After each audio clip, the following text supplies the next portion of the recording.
Ini juga aku live. Enak aja nih Koko. Ini udah online. Udah. Ini 5, 4, 3, 2, 1.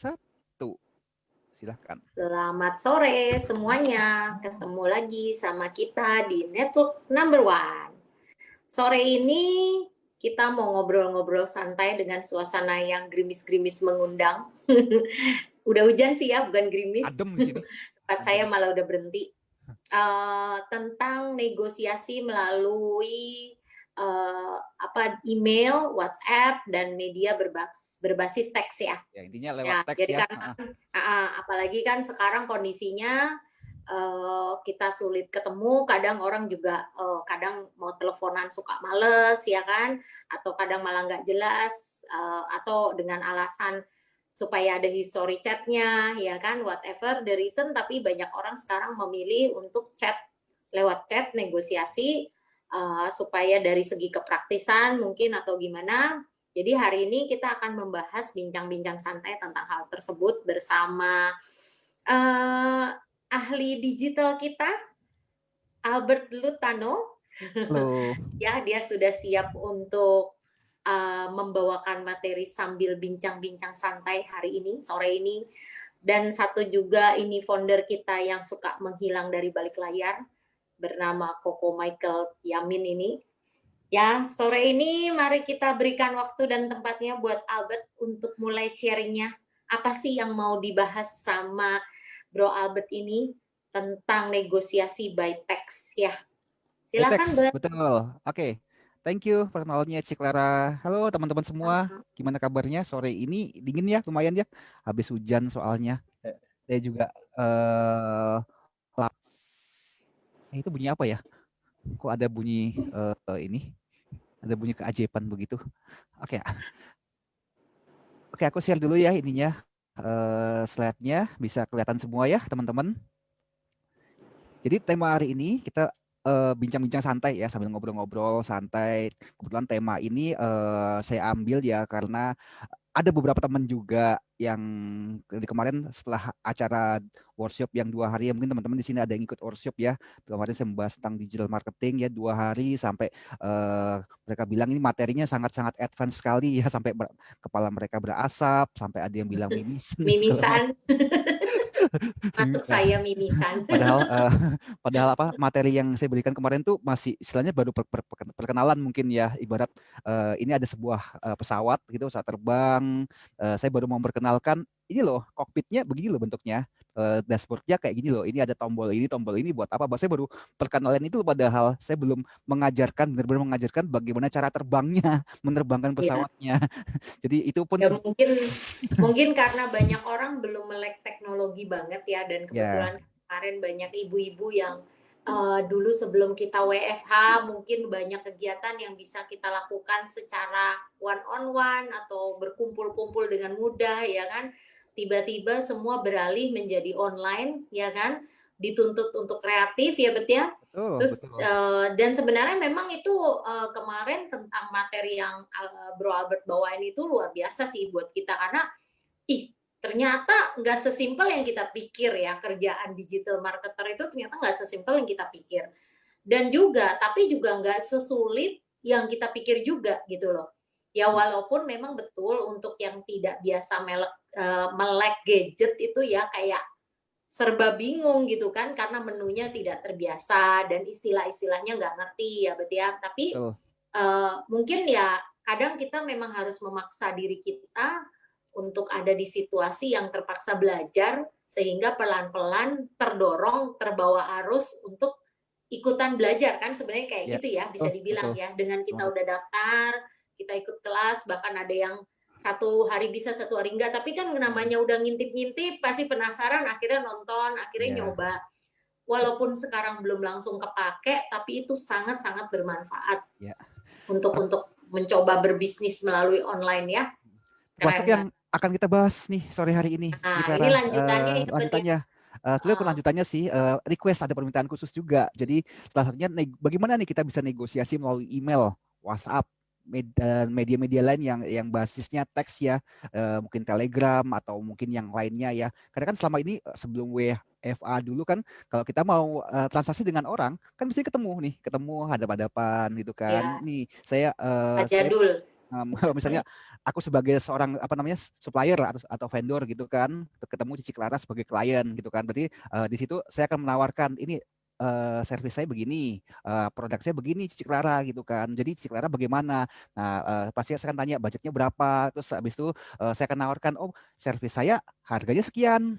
Nah, Cici Clara, wah jangan segitu dong harganya, budget saya cuma sekian, kan pasti begitu kan. Jadi dengan kita ketemu muka akhirnya kan jadi apa ya, lebih kebanyakan orang mungkin lebih nyaman ya untuk ketemu dibandingkan tes. Tapi sekarang nih yang terjadi ya kan WFA ya, peraturan pemerintah yang nggak mengizinkan juga, dan juga ada protokol-protokol kesehatan yang mesti kita penuhi ya, karena sampai hari ini kan yang menjadi yang kena COVID kan udah ya masih banyak juga ya, dan saya kira juga sampai jangka waktu yang ke depan ini mungkin 6 bulan 7 bulan ke depan ini juga belum berakhir juga sih ini ya. Jadi mau nggak mau kita suka nggak suka dipaksa bagaimana kita berkomunikasi kemudian bertransaksi itu menggunakan media online ya, seperti itu ya, mau nggak mau suka nggak suka ya, dan banyak orang ternyata nggak siap di sini ya. Ya, Ada beberapa yang juga kelihatan bilang banget ya Bet kemarin. dan nggak siapnya bilang, apalagi kan dulu kan kalau kita marketing kan banyak kan bilang jangan pernah yang namanya menjelaskan produk di lewat WA, harus telepon bla bla Iya, bla gitu kan. Tapi sekarang udah nggak bisa. sekarang gimana kalau kayak Cara gitu. ini udah nggak cocok situasi Uh, sekarang, ya dan kan? mau nggak mau ya yang harus dilakukan kita, suka nggak suka ya kita mesti beradaptasi kalau gitu kondisi seperti ini kan.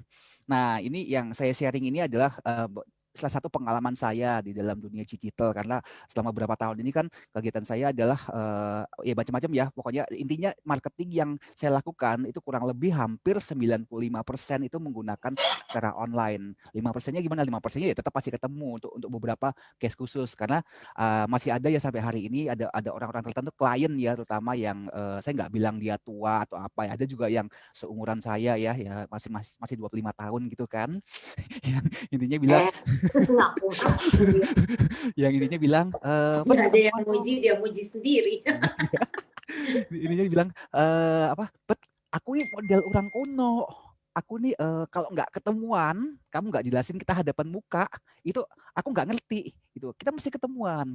Nah, yang model kayak begini ya, apalagi kalau saya berhadapan dengan yang senior yang lebih senior lah intinya kan, kalau saya ngomong senior ya, Anda tahulah seperti gimana. Ya udah ngalah kan, yang namanya orang muda kan ngalah. Ya udah kapan Pak mau ketemunya? Kapan AI mau ketemunya? Ya udah kita ketemu. Itulah. Ingat nggak boleh panggil AI, Oh harus iya, panggil Cici, C. betul. Jadi wanita seperti itu ya teman-teman ya. Umur Bahkan berapapun saya aja mau ketemu Abed, Abed ketemuan. ya. Jadi Masih salah pakai satunya. cara begitu ya, Bet? Tapi ya dengan adanya ya kondisi WFA gini, terus kondisi apa namanya ya protokol kesehatan ya, ya banyak orang terus terang takut untuk keluar untuk sosialisasi ya, takut ya. Uh, Emang nggak mau kita dipaksa untuk beradaptasi. Nah, hari ini kita akan membahas kurang lebih tiga poin di dalam diskusi kita ya. Ini saya akan menunjukkan sebuah survei bahwa ternyata itu generasi milenial tuh yang biasanya lahir dari tahun berapa ya? Milenial itu dari 8. Kita juga masih milenial kok. Oh iya, iya milenial dari 84 sampai ke berapa ya? Saya lupa, ke 2000-an ya, 2000-an awal ya kalau nggak salah, itu kan masih generasi milenial, termasuk yang setelahnya. Jadi mungkin yang lahirnya setelah tahun 90 ya, kalau yang 2000 kan nggak mungkin kan, masih 10 tahun, masih kecil kan. Ya 90-an ke atas kan, 95 ya ke atas kan, itu termasuk generasi milenial, dan generasi setelahnya itu ternyata sudah ada survei di luar negeri yang apa meriset bahwa mereka itu nggak suka yang namanya komunikasi lewat telepon, apalagi jangankan telepon, ketemuan aja mereka ogah gitu kan. Nah itu kita akan lihat nanti ya. Terus kita lihat bentuk-bentuk negosiasi yang biasa terjadi via teks itu seperti apa. Kemudian bagaimana cara bernegosiasi yang benar ya, yang nyaman juga melalui email, WhatsApp, dan media lain yang berbasis teks. Nah, oke, kita lihat ya langsung nomor 1. Ada yang mau komentar dulu nggak sebelumnya? Ini sambil diskusi santai ya ini ya. Jadi siapapun boleh langsung misalnya ada bilang, oh saya pendapat gini, saya gini Albert gini. Langsung aja buka ininya, potong saya pembicaraan, nggak apa-apa. Kita diskusi ya teman-teman. Langsung aja kalau mau protes. Mau protes, oh nggak bisa gitu. Saya ini milenial juga gitu kan. Oh iya sama, saya juga milenial. Apalagi saya masih 25. Itu. Oh iya. Oke, ya yang pertama ya kita lihat ya, generasi milenial ya dan generasi setelahnya ternyata tidak suka ditelepon, apalagi diajak ketemuan ya. Mereka lebih memilih menggunakan teks untuk berkomunikasi. Dari mana kesimpulan ini bisa didapat? Ini ada satu perusahaan retail ya di Amerika sana, itu namanya bankmysell.com. Dia itu ternyata meneliti kurang lebih 1.200 responden yang tentang usianya milenial kan, tuh 22 sampai 37 kan tuh milenial. Berarti saya masih milenial kan.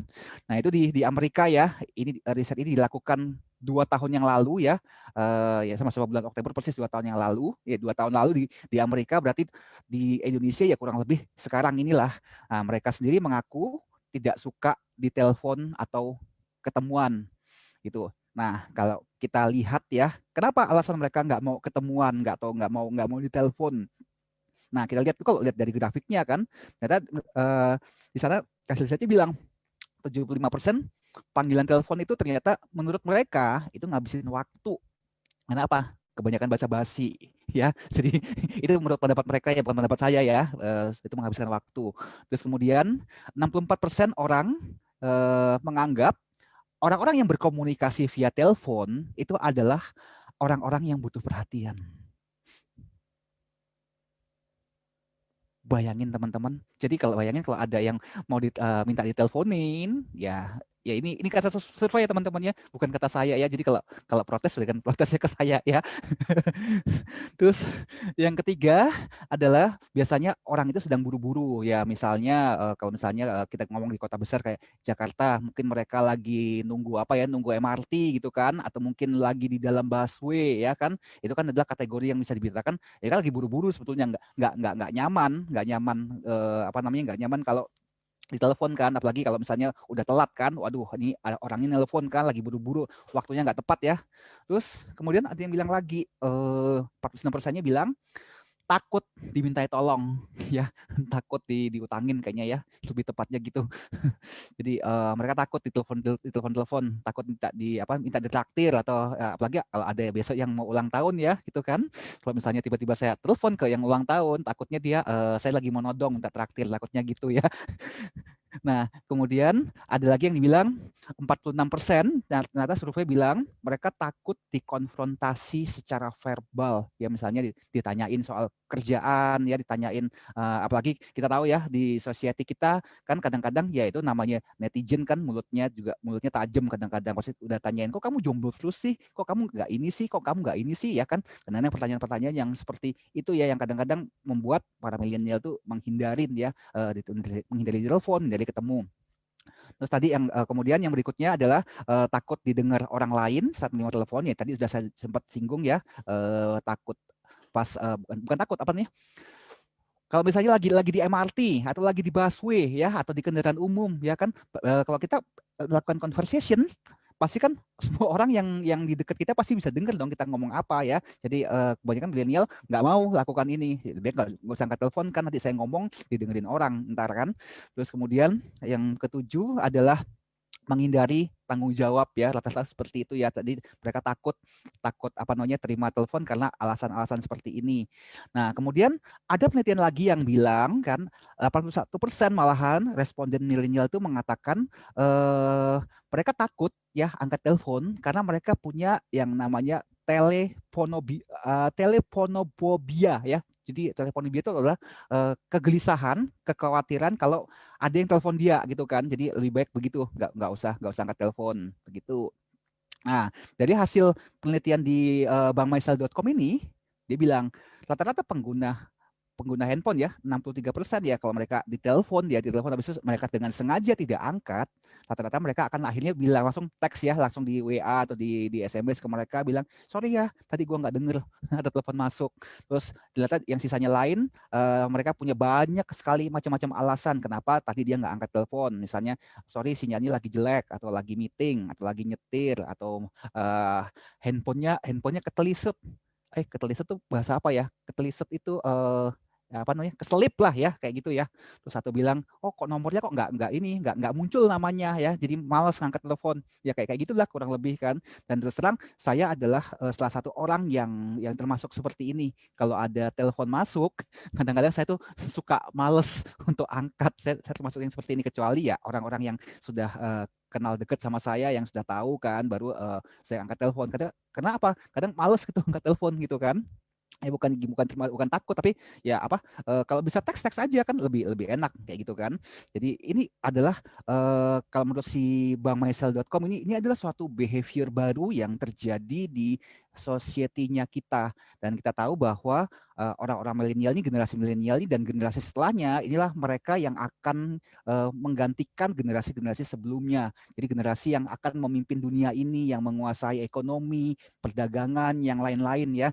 Jadi kalau kita melihat seperti ini ya, sudah di masyarakat kita sudah muncul seperti ini, kita suka nggak suka ya, mungkin kalau kita berasal dari generasi yang sebelumnya mereka, yang kalau misalnya mau apa namanya, ada perlu apa, angkat telepon ya, nggak suka teks ya, nggak suka ngetik-ngetik, mau nggak mau, suka nggak suka, ini harus apa namanya, harus menyelesaikan diri pada akhirnya. Kalau enggak ya sudah, mau gimana ya. Salah satu pengalaman saya kan juga seperti itu ya.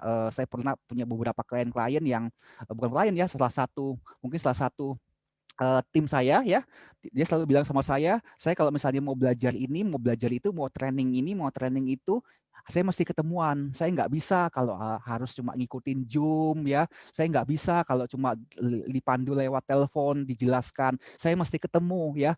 Dan pada akhirnya kalau seperti ini, di kasus saya ya, saya akhirnya hanya menempatkan perhatian saya, fokus saya itu ke orang yang ini ya, seperti ini, orang yang perlakuannya khusus itu biasanya minim sekali ya, jarang saya memberikan energi saya yang lebih ke orang-orang seperti ini. Karena apa, saya menganggap yang orang-orang seperti ini sudah sedikit, tanda kutip bisa dikatakan, tertinggal gitu kan. Jadi ya udah, lebih baik saya ngurusin orang yang ini aja lah, yang lebih lebih tanggap kan. Karena ngurusin yang seperti ini terus terang text time ya, itu ya teman-teman ya. Dan saya yakin banyak orang yang punya pendapat yang sama seperti saya gitu ya teman-teman. Bukan berarti saya mendiskriminasikan mereka kan, nggak peduli sama dia, tapi kenyataan di lapangan dunia berputar sudah demikian cepat seperti ini. Kalau kita tidak bisa menyelesaikan, pasti tertinggal ya teman-teman ya. Bukan berarti saya nggak peduli sama dia, peduli, tapi saya lebih memilih energi saya tidak fokusnya ke dia gitu ya teman-teman ya.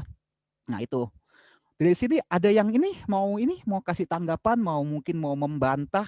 Oh, saya nggak gini, saya nggak ini, saya ini milenial tapi saya suka angkat telepon. Ada nggak yang mau kasih gitu? Ada yang mau kasih apa namanya, komentar, tanggapan? Duduk dulu aja, biar baru diskusi kita. Ya udah, boleh lanjut ya. Nah, kemudian yang berikutnya, nah ini ya, kalau 2 tahun yang lalu survei itu dilakukan di Amerika ya, sekarang 2 tahun ke sekarang ya, seperti 2020 sekarang ya, yang nggak hanya 2020, dari tahun-tahun sebelumnya sih saya udah ngerasain ya. Dan ini terjadi di Indonesia, terutama yang pertama, orang-orang yang bekerja di perusahaan-perusahaan besar di Indonesia. Yang nggak maksud saya besar bukan berarti yang besar yang punya nama perusahaannya, enggak ya, perusahaan menengah pun juga rata-rata mereka melakukan seperti ini ya. Misalnya kita mau menawarkan sesuatu, atau mungkin kita justru juga membutuhkan produknya dari sebuah perusahaan tertentu ya. Rata-rata mereka akan bilang misalnya itu harganya gimana, Mas? Tolong di email aja ya, supaya ada trackingannya, supaya ada recordnya.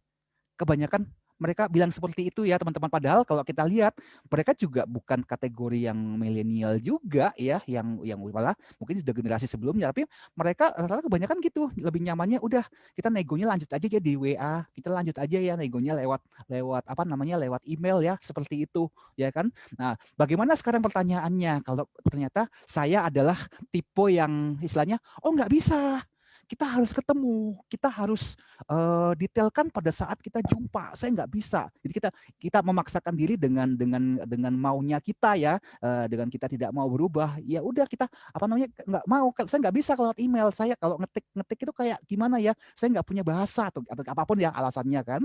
Nah, jadi kan repot kan. Padahal ternyata di sekeliling kita sudah mengharuskan kita untuk berkomunikasi lebih banyak dengan menggunakan teks ya, teman-teman ya. Terus kemudian transaksi toko online ya, toko online. Saya kurang lebih bertahun-tahun ya di bidang ini, terutama jualan di marketplace, kemudian tidak hanya di marketplace ya. Saya mungkin teman-teman sudah tahu ya, saya juga ada running ads, running iklan di mana saya mendatangkan traffic itu langsung ke WhatsApp ya. Jadi misalnya saya menjual apa? Misalnya saya jual produk obat herbal contohnya kan. Saya mendatangkan traffic itu langsung masuk ke WA. Jadi transaksi itu komunikasi, orang mau konsultasi, mau tanya, mau beli ya, semua langsung melalui teks semua, tidak ada yang istilahnya dia sudah datang ke tempat saya terus transaksi tepat, nggak ada, biasanya seperti itu, dan itu sudah terjadi umum ya sekarang ya. Jadi antara penjual dan pembeli itu kebanyakan sudah nggak pernah ketemu lagi ya. Jadi udah bener-bener semua komunikasi via teks.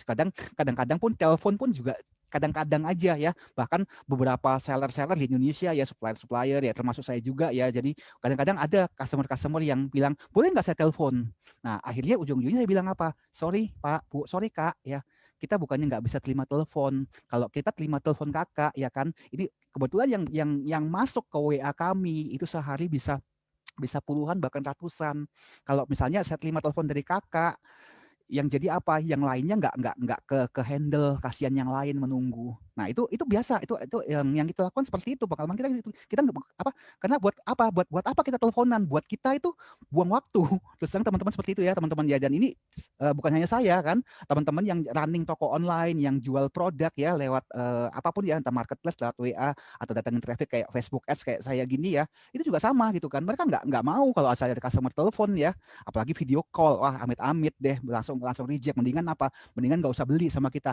Iya serius, nggak usah beli. Kalau zaman dulu kan orang tua kita atau apa selalu bilang kan, yang namanya pembeli adalah raja ya. Itu dulu kan teman-temannya. Sekarang teman-teman tahu nggak, seller kayak kita gitu lebih galak ya. Oke, yuk pembeli raja, tapi kita seller, kita adalah dewa. Yuk nggak mau beli, nggak apa-apa. Bayangin teman-teman, sudah seperti itu sekarang ini, karena terus terang kalau ini udah jalan ya, di transaksi di pokoknya kita sebagai seller tuh mau nyombong, tapi kalau udah jalan itu WA nggak ada habis-habisnya teman-teman. Jadi nggak mungkin kita angkat telepon, kita nggak mungkin lagi apa namanya melayani sesuatu yang bisa dibereskan dengan satu dua pertanyaan singkat lewat WA ya teman-teman, atau lewat email ya teman-teman. Itu terjadi, itu faktanya terjadi sekarang ini di Indonesia ya teman-teman ya. Jadi no phone call, no ketemu, intinya seperti itu teman-teman ya. Nah, itu ya yang kedua, yang ketiga. Nah, kita sekarang ada komentar dulu nggak? Si Clara, ada mau komentar teman-teman? Mau komentar? Ya, ada yang mau komen nggak? Tapi benar juga sih, kalau saya sih emang, kalau saya benar-benar alasannya kalau misalnya diskusi oke, telepon, tapi harus Mm-mm. janjian.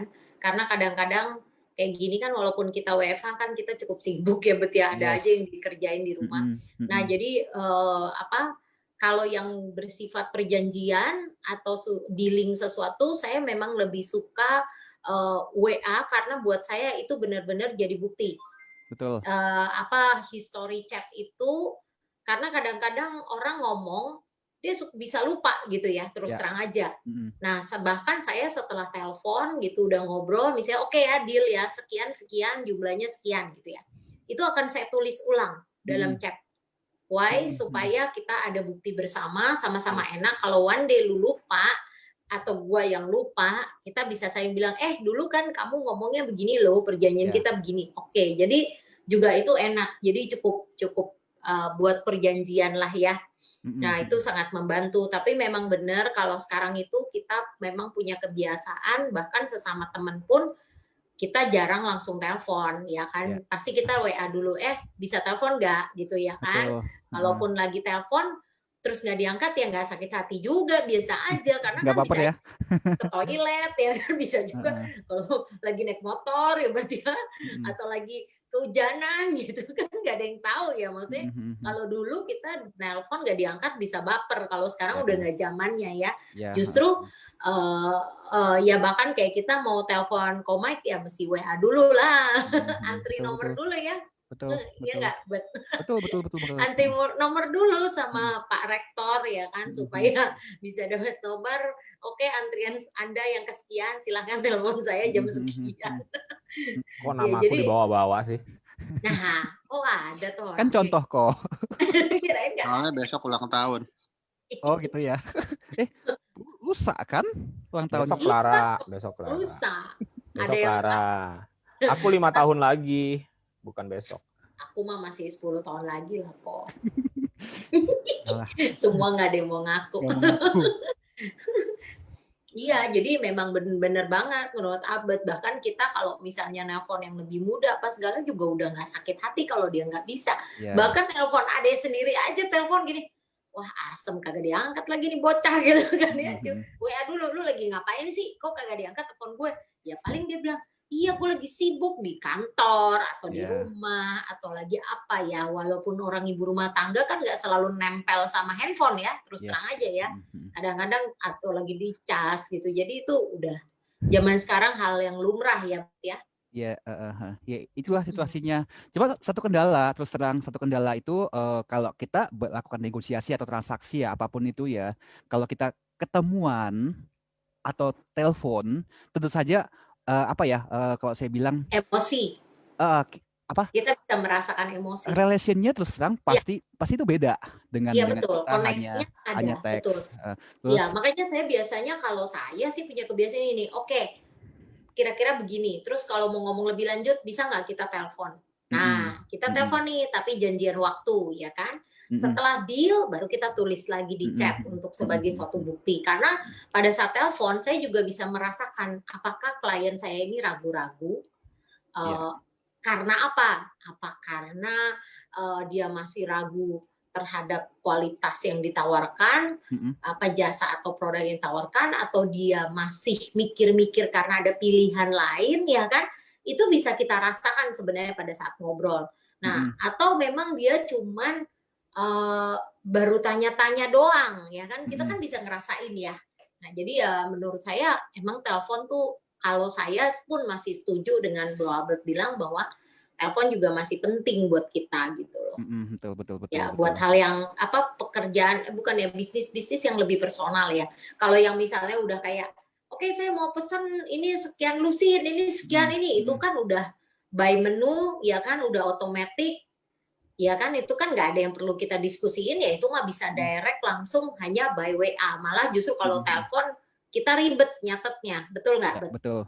Ya kalau lagi di jalan, kita lagi in the middle of something gitu, terus dia bilang, saya minta ini sekian, habis itu telepon terus kita lupa kan cilaka, ya kan? Nah itu justru itu harus di list down di dalam chat gitu loh. Tapi kalau diskusi sifatnya betul, karena tanda baca yang salah dalam chat itu bisa berakibat fatal. Betul. Ya, nah, itu bisa berakibat miskom. Nah, ini yang disampaikan Cici Clara ini adalah sebenarnya kombinasi bagaimana kita benar-benar melakukan ketika kita bernegosiasi itu kombinasi antara telepon dan ini ya dan lewat teks ya, biasanya lewat chat ya seperti itu ya. Jadi ini itu yang dilakukan Cici Clara ya. Jadi tetap bisa dua-duanya emosinya dapat. Nah, sekarang gimana nih ternyata kalau misalnya ada orang yang istilahnya mau transaksi sama kita atau mungkin membutuhkan penjelasan dari kita tentang produk kita, jasa kita, tapi dibilang pas misalnya tadi Cici Clara bilang kan, boleh nggak saya telepon untuk jelaskan produk ini lebih lanjut. Ternyata si lawan bicaranya tuh ngomong gini, Mbak Clara, Bu Clara, kita komunikasinya by WA aja ya, lewat email aja supaya konversasi kita ada recordnya, ada trackingnya seperti itu. Nah, tentu saja kalau terjadi seperti ini, kita kan nggak mungkin dong maksa, oh ya nggak bisa Pak, saya harus dengerin suara Bapak, saya harus ngerasain emosinya Bapak. Malah ilfil nanti. Kan nggak apa istilahnya. Mau hipnotis saya ya. Istilahnya kan nggak mungkin seperti itu, dan tentu saja teman-teman ini pasti akan terjadi lah kan teman-teman, karena kita tahu kan ini yang namanya dunia digital ini, apalagi tadi kita bilang ya, tadi saya sempat bilang bahwa para milenial ini dan generasi seterusnya inilah yang mereka yang akan menguasai dunia kita, yang menguasai ekonomi kita, perdagangan ini. Bagaimana kalau dalam perjalanan kita ketemu case-nya yang seperti ini, dia benar-benar nggak mau diajak ketemuan ya, terus diteleponin juga nggak mau, sampai kita bilang ini orang ya misterius banget ya. Seperti apa sih bentuknya gitu kan, sampai dia tidak mau terima telepon dari saya, dia tidak mau ketemu sama saya, semua bayi ini semua kan. Nah, saya yakin percaya teman-teman, suatu hari pasti akan ketemu kan yang model-model kayak gini. Nah, apa yang kita diskusi hari ini teman-teman, ini akan menjadi apa ya, setidaknya bukan apa ya, bukan sebuah pedoman ya. Saya nggak bilang yang saya share ini adalah sesuatu yang oh pasti ini 100% pasti deal ya Albert, ini pasti jalan. Tapi yang saya sharing ini adalah kurang lebih mungkin pengalaman saya, pengalamannya Cici Clara, atau pengalamannya Komik juga ya di sini, dalam misalnya ketemu model orang-orang yang seperti ini. Jadi ini sharing kita ya teman-teman, paling nggak teman-teman bisa ada gambaran, oh insight-nya gini, oh ternyata ada ya tipe yang model kayak gini ya, kayak gitu teman-teman. Begitu Cici Clara, ada mau tambahin nggak? Ya, ini pada dasarnya kan yang di-sharingkan ini kan kita fleksibel ya, Bet ya. Betul. Tapi kadang-kadang buat beberapa orang yang mungkin bawaannya agak kaku, buat mereka agak sulit gitu menentukan kapan gue harus telepon, kapan gue harus chat.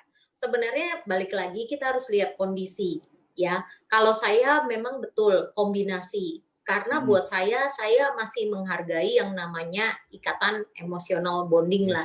Karena buat saya dari dulu berbisnis pun, bisnis apapun yang saya lakukan itu saya senang ada ikatan dengan klien, karena buat saya klien saya tuh banyak yang menjadi teman saya. Makanya dari dulu saya berbisnis sebagai desainer itu saya udah hampir 20 tahun. Bisa teman saya, klien saya itu dari mamanya, anaknya, cucunya gitu ya. Sampai akhirnya bisa berkirim-kiriman makanan gitu, kita suka nongki bareng, ngopi gitu, tidak ngomongin bisnis, tidak ngomongin order, saya pun tidak pernah nawarin. Jadi itu buat saya punya nilai plus, dan buat mereka saya di mata mereka juga bukan hanya sekedar oke, saya dia apa produsen gitu kan, terus saya adalah buyer, selesai gitu. Jadi that's why kenapa referensi bisa jadi panjang kalau kita punya emotional bonding, karena sebagai misalnya kita punya kita berteman baik lah ya, kita tahu orang ini oh kualitas kerjanya bagus, terus karena kita punya emotional bonding, pasti dengan mudahnya kita akan bilang kamu ke tempat dia aja, aku sih so far kalau sama dia puas. Itu udah sangat, kita nggak perlu minta, klien dengan sendirinya akan melakukan hal itu dengan senang hati, karena dia merasa sikap dia juga dihargai ya sama kita ya kan. Jadi seringkali kayak gini, ada tempat bakmi baru, mau nggak nyobain? Ayo, di mana Ci? Kapan gitu? Ya udah, saya ngatur waktu, kita janjian, bahkan fine dining yang satu orang bisa 1 juta lebih aja kita pergi berdua gitu kan, untuk cuman lunch bareng gitu. Jadi buat saya itu memang fleksibel, tapi memang kita harus lihat kondisi. Jadi sebenarnya kembali lagi kita harus belajar untuk tidak terlalu kaku ya, karena hal ini learning by doing kalau saya sih bilang ya. Kita akan menjadi bisa karena biasa.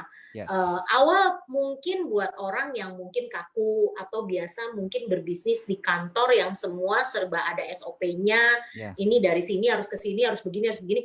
Kita pasti tidak akan terbiasa untuk berbisnis mandiri, karena dari cara berkomunikasi pun akan berbeda.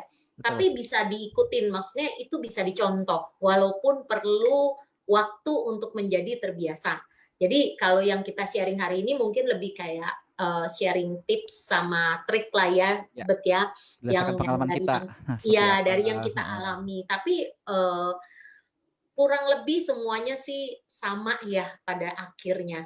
Nah, kita lihat ya, kalau misalnya ternyata kita ketemu model-model yang tadi saya bilang itu kan, udah Jeng Clara, kita nggak usah ketemuan, nggak usah nggak usah teleponan ya, kita ini aja, kita kita lanjutkan semua lewat teks aja, lewat WA atau lewat apa. Kalau saya masih ingat sih ada beberapa, dulu pernah saya menjalankan sebuah transaksi juga ya, dulu pernah sempat saya sedikit berkecimpung di dunia tambang ya.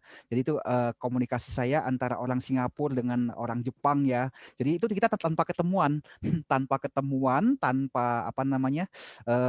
tanpa teleponan ya, semua by percakapan semua by email semua.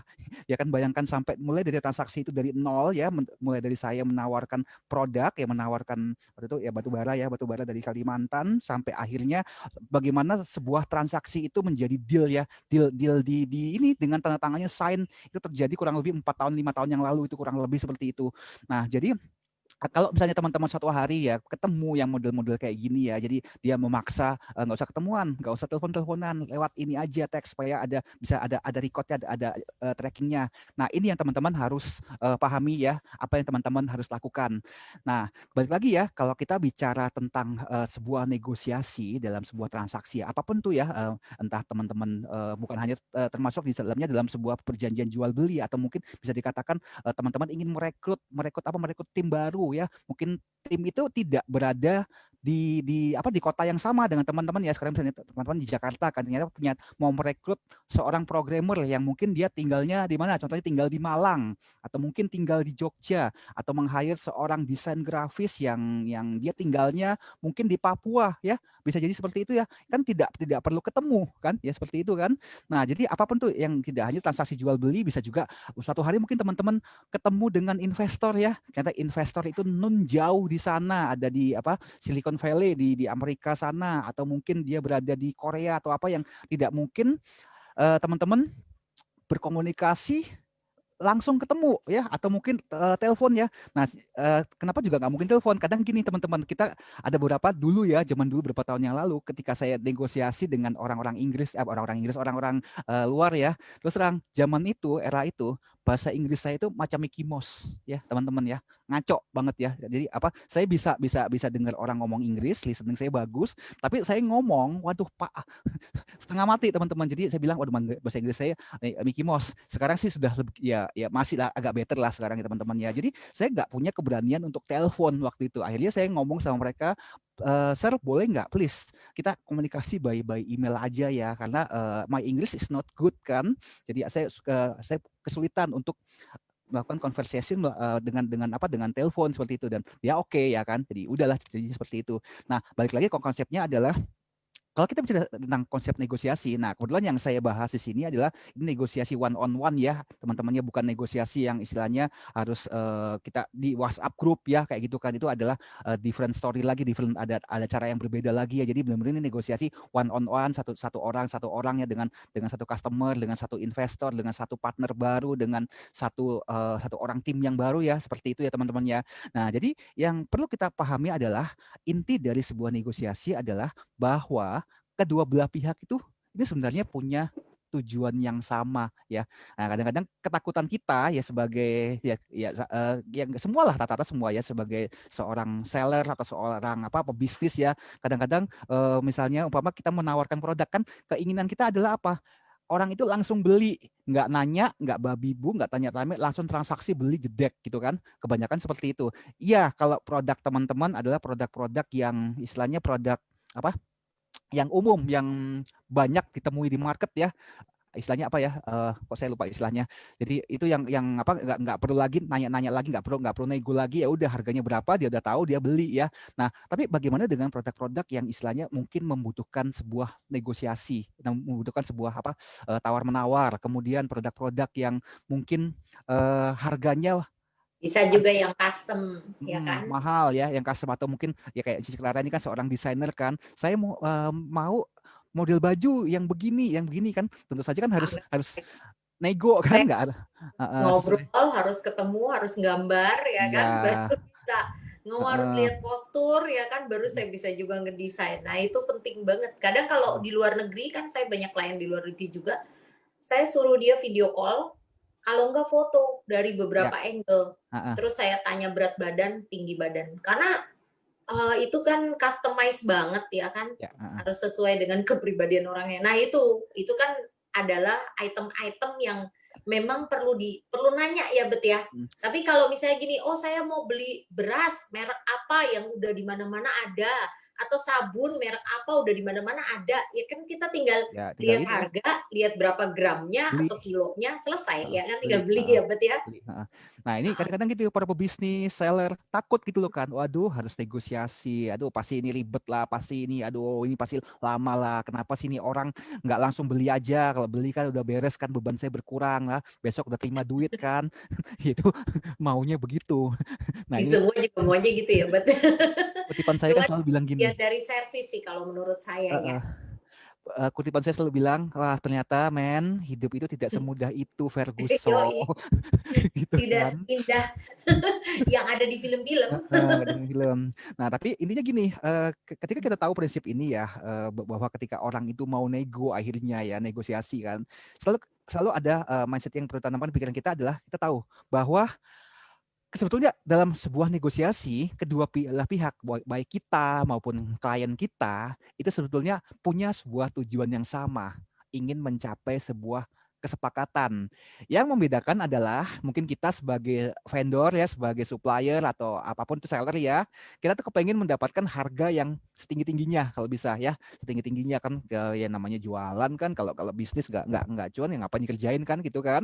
Nah, sedangkan mungkin lawan bicara kita atau partner kita ya yang di sebaliknya itu adalah dia pengen mendapatkan barang ini dengan kualitas yang setinggi-tingginya ya, tapi dengan harga yang serendah-rendahnya. itu itu Ya itu sih orang prinsip ekonomi lah Bet, semua nah itu yang membuat yang akhirnya gampang, yang murah, yang bagus. Tapi ya pada kenyataannya tidak akan ada yang seperti itu. ya Maaf-maaf aja. itu saja makanya aku bilang kan hidup itu tidak semudah itu Ferguson. Ya. Nah, tapi balik lagi ya kan, kalau seseorang ya atau klien kita atau siapapun ya calon partner kita yang baru atau siapapun itu ingin akhirnya masuk ke dalam area negosiasi ini, artinya kita satu tahu bahwa ini orang sudah serius. Soalnya apa? Kalau dia nggak nego sama kita ya, berarti dia nggak serius kan? Berarti dengan Ya, dia masuk ke paling nanya-nanya by WhatsApp ya atau dengan email. dia masuk ke area ini. Nah, kadang-kadang kita salah paham. Ini orang ngapain ya? Oh, udah dikasih harga bagus. Ini orang masih nawar lagi, masih terus nawarnya juga apa namanya nggak kira-kira kayak nawar di pasar. Kadang-kadang kan pikiran kita begitu kan teman-teman ya. Tapi ketika kita Ya, memang ya seperti itu, Bet. 500 perak pun bisa jadi masalah tuh. tawar. Nah, tapi akhirnya kita paham ternyata sebetulnya dia serius. Mungkin caranya nawar itu caranya nawar di pasar ya kan, caranya mak-mak yang di pasar seperti itu yang buat akhirnya waduh ini dasar nih customer ini kah udah dikasih bagus, udah kasih harga bagus, masih nawar kayak nawarnya nggak kira-kira lagi nih. Oh, ini kan kayak gitu kan kadang kita Itu kesel udah seperti biasa itu. ya. Heeh. Jadi kalau bisa dibilang kita kalau namanya berbisnis, apalagi dagang ya, emang itu udah mental, satu paket mental yang kita harus siap. Mm-mm, Ya mm-mm. kan orang komplain, Mm-mm. udah ibarat kata barang dari pabrik begitu aja bisa dikomplain gitu ya, Yes, apalagi yang betul. custom kan. Betul, betul, betul. Itu udah sesuatu yang wah saya mah udah kenyang ya. Jadi maksudnya pasti ada sebagus-bagusnya kita kerja pasti tidak bisa menyenangkan semua orang. Ya, Tapi at betul. least we do our best gitu Mm-mm. ya. Kalau we did our best. Kalau misalnya komplain atau orang rewel, ya sifat manusia kan macam-macam ya. Itu Ya, kembali lagi kalau bisa dibilang tuh bagian dari servis ya, betul. bukan komunikasi sih. Dan menurut saya ya itu itu adalah tema yang berbeda ya, Mm. dengan bahwa itu perlu kayak ilmu lain yang Ya, dikombinasikan karena itu adalah teknik untuk negosiasi lagi di betul. luar konteks lewat teks gitu ya. Ya, ha, ha. Karena itu berarti kita juga harus belajar membaca kebutuhan orang tersebut, ya kan, nilai-nilai poin yang menjadi yang penting buat dia, ya Betul. kan. Terus bagaimana dia itu senang diperlakukan. Karena ada customer yang sebenarnya dia butuh, dia udah mau beli, tapi dia lebih suka kalau kita harus muji-muji dia dulu. Itu Iya. ada, Nah, gitu ya. ada. Ya banyak gitu kan. Bahkan sebenarnya dia tahu dan kita juga tahu dia pasti beli. Cuman tetap aja dia nggak akan oke, bener-bener oke kalau kita nggak angkat-angkat dia dulu gitu. Kadang buat sebagian orang yang kaku mungkin ya, karena dulu awal saya juga orang yang kaku dan itu tuh kayak sesuatu yang aduh please lah sampai kadang dulu saya udah kesel gitu ya kalau lagi nggak sabar, awal-awal belum terbiasa, ya udah nggak apa-apa, tanya dulu aja tempat lain, saya udah gitu. Itu udah jurus paling ini, dan udah pasti dia pasti kembali. Udah pasti dia akan balik ke saya. Dan jadi apalagi kalau referensi gitu ya, udah pasti dia akan balik gitu. Nah, cuman memang ada gitu, lama-lama ya saya sih cuman gini ya, nggak ada salahnya kan menyenangkan orang, ya kan Bet ya? Bukan masalah Yes. benar nggak benar, tapi nggak ada salahnya juga kita membuat hati orang lain senang. Anggap aja kita beramal ya kan. Betul. Dan itu ternyata bagian dari latihan mental sebenarnya akhirnya. Emang sih terus terang aja setiap bisnis tuh ada seninya masing-masing ya kalau menurut saya ya. Ya dan ini bagian dari ketahanan mental orang sih, kalau kita harus gimana caranya negosiasi, gimana deal. Jadi kalau saya sekarang memandangnya itu anggap seperti games. Nah, challenge diri sendiri. Jadi kayak buat saya ada kepuasan tersendiri pada saat saya goal terhadap seseorang yang kayaknya sulit banget untuk diajak ngobrol, untuk didealkan. Bukan karena sejumlah uang atau barang yang dia beli, bukan. Tapi wah, dapat juga ternyata di sini loh hot buttonnya dia gitu. Nah itu menjadi kayak dapat ilmu baru dari satu pengalaman. Sebenarnya itu, jadi nggak usah dibawa stres, harus bisa kalau sudah memilih dunia bisnis ya harus bisa mengikuti, belajar untuk hidup dengan ritmenya ya, up down kayak orang main surfing ya kan. Kadang ya kita lagi di atas angin, wah agak sedikit sombong ya kan, semua orang cari kita ya kan. Nah, ada saatnya kita harus turun ke bawah, dan memang masa-masa lagi sulit karena persaingan atau apa, ya udah kita memang harus sedikit maksudnya lebih belajar untuk rendah hati, untuk gimana caranya kita harus nyambut bola ya, bisa dibilang. Nah ini kan gambar ini kan, nah ya kan teks untuk ini lebih ke one on one sih ya Bet ya. Kalau misalnya dalam beberapa orang itu pasti akan berbeda tekniknya ya Bet. Betul. Jadi intinya teman-teman jangan takut ya kalau misalnya ada orang mau nego sama kita, berarti kita udah tahu ya mindsetnya di sini yang seperti Cik Clara bilang itu ya. Jadi jangan takut untuk masuk ke area negosiasi. Nah, kita lihat ya yang berikutnya ya. Nah, ini ya tadi yang saya sampaikan ya. Tujuan negosiasi adalah menunjukkan bahwa kedua belah pihak itu mau serius. Nah, sekarang gimana nih cara matchinginnya nih? Ini apa ya? Puzzle ya. Itu kumpulan puzzle ya. Gimana puzzle-nya ini bisa cep masuk ya, melengkapi satu sama lain ya. Itu jadi ini maksudnya seperti itu. Karena banyak, terus terang saya banyak ketemu para pebisnis ya, seller di luar sana yang istilahnya takut masuk ke area negosiasi. Kedua juga bilang ribet amat ya, saya harus nego kan, udah dikasih harga bagus. Yang saya bilang tadi itu kan, ngapain masih nego-nego lagi kayak gini kan. Nah, kita nggak tahu kan dia mungkin mau negonya kenapa? Apakah budgetnya dia tidak sampai segitu, atau mungkin dia mau ambil pengambilan dalam jumlah yang besar ya, quantity. Kita nggak tahu ya teman-teman. Dan kemungkinan besar orang yang biasanya yang mau melakukan negosiasi itu akan menjadi, biasanya ya umumnya pengalaman saya selama ini adalah nanti ujung-ujungnya dia akan menjadi partner kita atau customer kita jangka panjang. Biasanya seperti itu. Jadi nggak usah takut untuk kita masuk ke area negosiasi ini. Tuh. Nah, ini masih ini ya teman-teman ya. Terus gimana caranya ya, cara kita untuk negosiasi ya, cara win-winnya itu seperti apa? Nah, ini pengalaman saya teman-teman ya, pengalaman ya juga Cici Clara dan Ko Mike ya. Mungkin nanti beliau berdua ini akan memberikan beberapa masukan ya. Tapi ini yang biasa ya, yang kita lakukan teman-teman. Mungkin nanti juga teman-teman ada pengalaman yang lain ya, bebas kalau mau share ya. Nah, bagaimana caranya supaya kita bisa bernegosiasi dengan cara yang win-win ya. Nah, ya ada dua cara.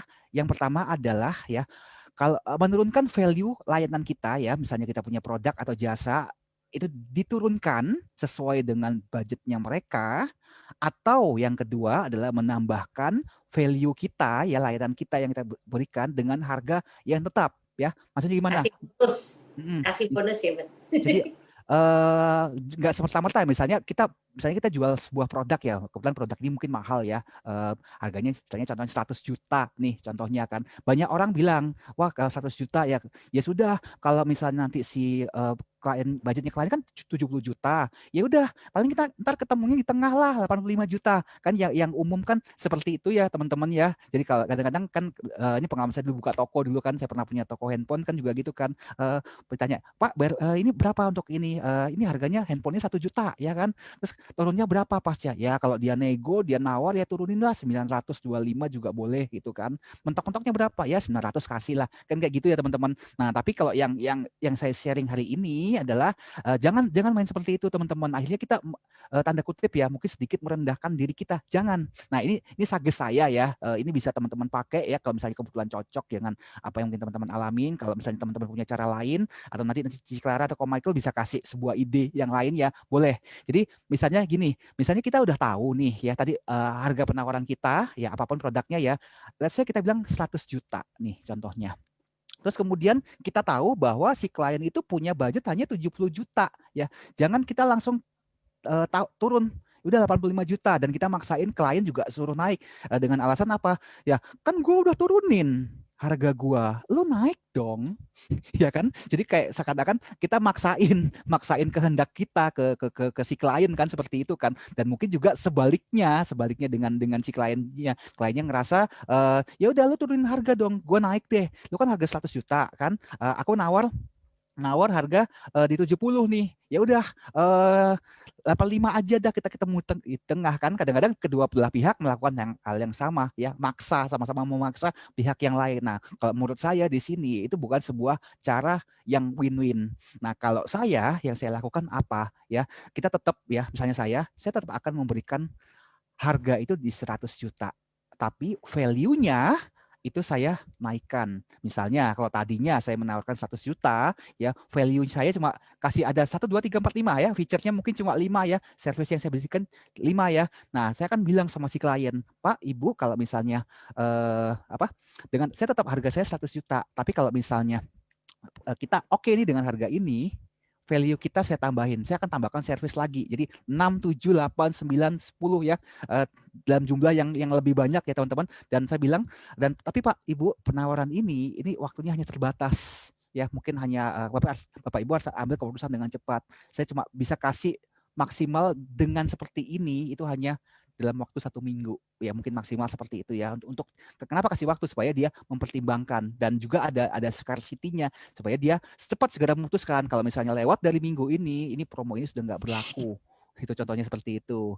Nah, nanti kan keluar dari dia, aduh Pak, budget saya nggak ada loh kok 100 juta. Terus terang ya Pak, dari atasan saya cuma kasih harga itu 70 juta. Bisa nggak 70 juta aja ya? Pasti kan akan terjadi semacam ya ini yang kita sebut dengan negosiasi ini ya teman-teman ya. Akhirnya dibilang, oh ya udah kalau 70 juta Pak, ya paling saya nggak bisa kalau kasih harga seperti itu karena kita bahannya aja segini ya ininya segini terus belum lagi orang kerjanya belum lagi nanti tim yang develop ini kan saya masih bayar mereka Pak. Kalau Bapak memang mau tetap 70 juta ya mungkin saya nggak bisa kasih yang seperti harga 100 juta. Mungkin saya kasih ya value-nya saya turunkan, feature-nya kurang ini ya Pak. Nah itulah gitu ya. Jadi kita nggak nurunin harga di sini teman-teman ya. Jadi kita juga sama-sama happy juga. Nah ini cara saya yang mungkin bisa saya lakukan. Mungkin nanti Cici Clara bisa kasih masukan tambahan, Komik juga ya. Itu saya teman-teman ya di dasar negosiasi kayak gitu. Monggo Cici Clara kalau misalnya nambahin. Oh ya, sebenarnya sama sih. Saya kayak gitu ya, kadang-kadang kayak misalnya orang wedding, ya kan.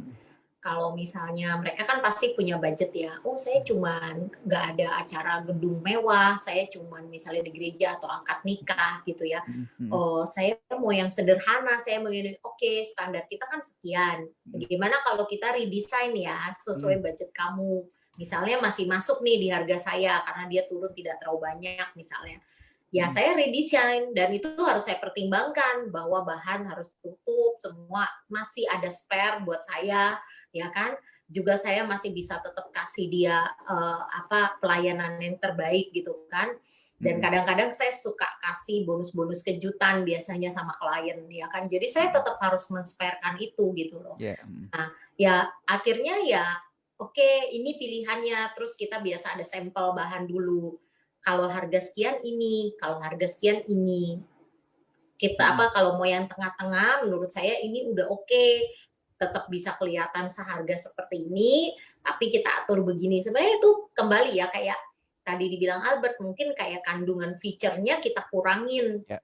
Tapi look-nya itu tidak berkurang, secara sepintas kualitas ya sama aja gitu kan. Ya kayak kalau misalnya dalam program perusahaan ya memang pasti ada menu yang hilang gitu kan ya, bisa dibilang. Tapi kan pasti kadang nggak semua menu itu memang menu utama ya kan. Ya memang harus ada yang oke lah ini nggak penting-penting banget, bukan yang urgent untuk didapat sekarang gitu ya. Ya udah bolehlah ini dihilangin gitu kan. Nah itulah negosiasi gitu ya menurut saya. Dan emang kadang-kadang ada orang yang alot ya tipenya, yang walaupun sebenarnya kadang yang lebih lucu buat kita adalah gini, budgetnya sebenarnya ada, cuman ada tipe-tipe orang tertentu yang seneng aja bikin orang lain ribet. Itu benar, dan itu kita banyak ngedapetin kan ya Bet ya. Kadang kita gini, ya buat dia mungkin dia juga happy ya, maksudnya membuat kita ribet. Terus abis itu ya sebenarnya saya pernah kan berapa kali begitu, orang yang sangat ribet di awal, setelah jadi klien sebenarnya enggak. Abis itu ya dia biasa aja, emang tipenya begitu aja. Nanti next order biasanya tetap jadi langganan, terus udah nggak ribet gitu. Jadi kadang-kadang saya juga geli sendiri gitu, kayak lucu juga ya ini orang ya, kenapa dulu sampai hampir udah saya mau nyerah gitu. Sempat ada beberapa yang begitu kayak, udahlah kalau bukan rezeki mah gue kagak mau ngotot pusing, kayak ngejawabin dia kayak nggak ada habisnya, kayak salah mulu gue gitu. Ada ya yang begitu ya. Tapi setelah ketemu atau telepon beda gitu orangnya. Memang itulah kembali lagi emosi itu kadang-kadang kan kalau sekedar tulisan, ada orang yang tipenya straight to the point ya. Jadi kalau ngomong hanya poin-poin penting. Kalau kita nggak kenal, kita akan ngerasa, ih, lu gak ada basa-basinya amat sih. Atau bahkan kita ngerasa, ini orang ngomongnya kasar banget sih. Bener gak, Bet ya? Padahal sebenarnya bukan gitu loh. Kalau pas ketemu, ih, orangnya kok cengengesan gitu. Ada loh yang kayak gitu, ternyata ramah gitu kan. Karena kita nggak bisa tahu dari tulisan gitu loh. Nah, tapi ya itu harus hati-hati. Makanya jangan gampang terbawa emosi. Apalagi kalau baca teks pada saat kita lagi marah. Nah, itu bahaya banget. Ya, karena teks itu tidak punya emosi sebenarnya, ya kan? Itu. Tapi nah, ini yang kita mau bahas hari ini. Emosi karena cara baca kita itu penting banget soalnya. Jadi memang harus netral pada saat kita lagi kesel atau lagi berantem, habis berantem gitu di luar atau di jalan lagi kesel gitu. Ya itu benar-benar pas baca klien saya sampai berapa kali sering kayak malah salah baca gitu loh. Karena itu gitu. Akhirnya saya harus minggir. Terus saya baca pelan-pelan, saya baca sampai beberapa kali, oke, ngerti. Kadang-kadang itu bisa miskom juga. Jadi ya hati-hatilah dengan negosiasi lewat teks ini ya. Oke, lanjut. Lanjut ya. Oke, nah ini yang baru saja Cici Clara bilang ini kan. Beliau bilang hati-hati, benar-benar hati-hati kalau kita mau membawa sebuah negosiasi ke dalam bentuk teks ya. Ini yang kita intinya yang mau kita pelajarin hari ini ya. Nah, kalau kita biasanya ya umumnya ya, kalau kita negosiasinya di telepon atau ketemuan ya, nah itu biasanya yang terjadi secara psikologi ya, itu urutannya adalah bahasa tubuh dulu ya, intonasi, baru pesannya yang mau kita sampaikan. Ini yang biasa umum terjadi ya teman-teman. Nah kalau terjadinya di telepon ya, negosiasi by phone, pasti adalah yang kita baca dan kita rasakan adalah intonasi suaranya. Kalau kita ketemu, pasti yang pertama adalah bahasa tubuhnya. Bahasa tubuhnya gimana ya, dari gerak-geriknya kita tahu apakah orang ini setuju dengan kita atau gimana ya, kita bisa tahu ya. Tapi kalau misalnya negosiasinya by phone, yang dominan itu adalah biasanya suara. Nah, isi pesannya itu biasanya yang terakhir ya. Jadi dengan kita bisa memahami ini ya, bahasa tubuh, intonasi, barulah kita bisa tahu kita mau nyampaikan apa ke orangnya, bagaimana kita harus menghadapi orang ini, bagaimana kita istilahnya tarik ulurnya ya, kalau kita ngomong negosiasi ya, seperti itu ya teman-teman ya. Ini umum ya. Cici Clara saya yakin udah pasti ini setuju ya Cici Clara ya, pasti seperti ini yang umum terjadi. Nah sekarang bagaimana ya, tadi kan sempat kita singgung kan, kalau kita ngobrol di teks ya, kita biasanya kita nggak tahu intonasinya seperti apa ya, emosinya seperti apa, yang itu yang apa namanya, yang kadang-kadang apa kita suka baper ya, kita padahal orang itu kita pikir marah padahal nggak marah ya, bentuk teksnya seperti itu karena tidak ada emosinya di sana. Nah kita lihat nih ya, gimana kita bisa membawa sebuah bentuk negosiasi itu dalam bentuk teks ya. Ada kurang lebih tiga ya. Dua yang pertama adalah saya biasanya melakukan teknik yang namanya mirroring. Nah, mirroring ini seperti apa? Mengulang 3 kata terakhir yang dituliskan entah itu lewat email atau entah itu lewat WA ya. Jadi ini hal yang paling basic yang biasa yang bisa kita lakukan kalau kita melakukan sebuah negosiasi menggunakan teks. Nah, ini sedikit saya mau cerita ya teman-teman. Ini saya gedein gambarnya kalau terlalu kecil ya teman-teman ya.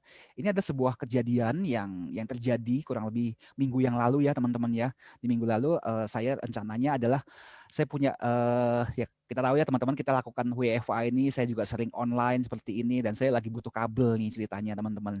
Jadi saya beli sebuah kabel di sebuah marketplace ya, sebut saja marketplace itu warnanya oranye ya teman-teman di situ ya. Ternyata kabel yang saya beli itu tidak berfungsi dengan baik ya waktu itu ya, ada kabel dan juga waktu itu saya beli apa headset ini ya teman-teman ya. Ternyata headset ini berfungsi dengan baik, tapi ternyata kabelnya nggak berfungsi dengan baik. Akhirnya apa, mau nggak mau barang itu saya kembalikan dong, saya pasti saya komplain dan kemudian si penjualnya itu setuju untuk mengembalikan kemudian mengembalikan barang itu kan. Nah, setelah mereka terima ya.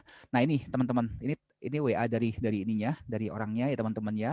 Dia bilang, "Halo, selamat siang Gan, paketnya sudah terima." Dan sudah kita tes, ternyata setelah kita tes memang ada kendala pada item itu. Untuk itu kita akan tukar unitnya yang baru ya, dan juga sudah kita tes. Nah, ini video yang dia berikan adalah video bahwa dia sudah tes bahwa unit yang akan kabel yang dia akan kirimkan kembali ke saya udah dites sama dia dan berfungsi dengan baik, dan memang benar produk yang saya terima ini memang nggak jalan ya versi mereka seperti itu ya. Nah, dia bilang dia akan tukar dan unit yang baru, tapi ada yang terakhir nih ya, bilang ya, dia bilang dan sudah kita tes, untuk itu kita akan kirim hari ini memakai JNT dan bayarnya di tujuan ya Gan.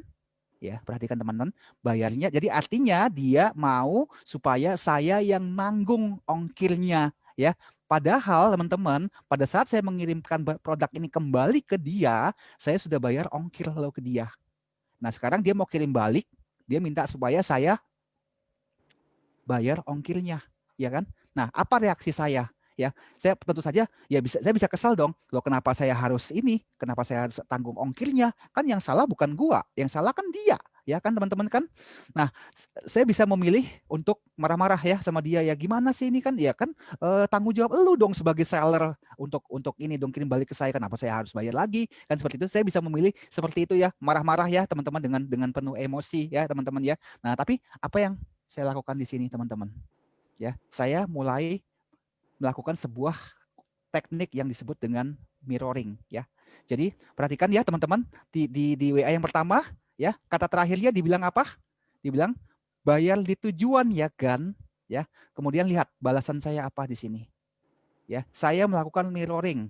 Kata terakhir dia yang dia tuliskan ini di sini ya, di sebelah kiri ini teman-teman lihat ya. Saya langsung balas di sini.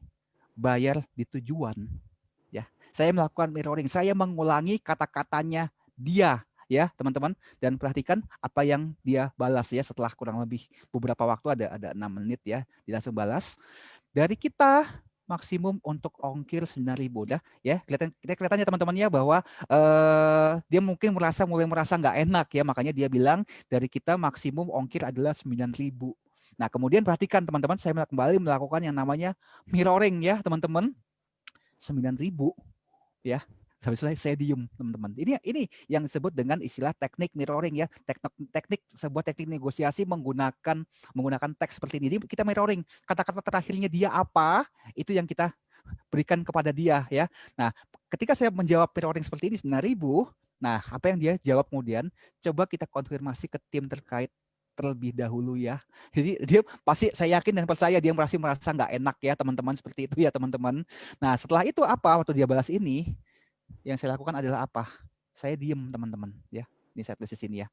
Saya diem, saya nggak langsung balas. Karena bagi saya Yang namanya diam itu adalah sebuah bagian dari negosiasi. Ya, dengan tidak kita jawab apapun itu adalah bentuk dari negosiasi. Dan setelah saya cukup lama terdiam, akhirnya mereka bersedia menanggung ongkir dan saya nggak keluarkan uang sedikit pun dari ongkir balik ini. Ya ini teman-teman ya. Jadi ini tekniknya teman-teman ya. Jadi ini teman-teman bisa lakukan di apapun ya ketika teman-teman melakukan negosiasi dan bentuknya itu adalah teks ya. Dengan kenapa saya melakukan seperti ini teman-teman? Ya tadi kan karena sebuah teks itu tidak ada emosinya, tidak ada bahasanya.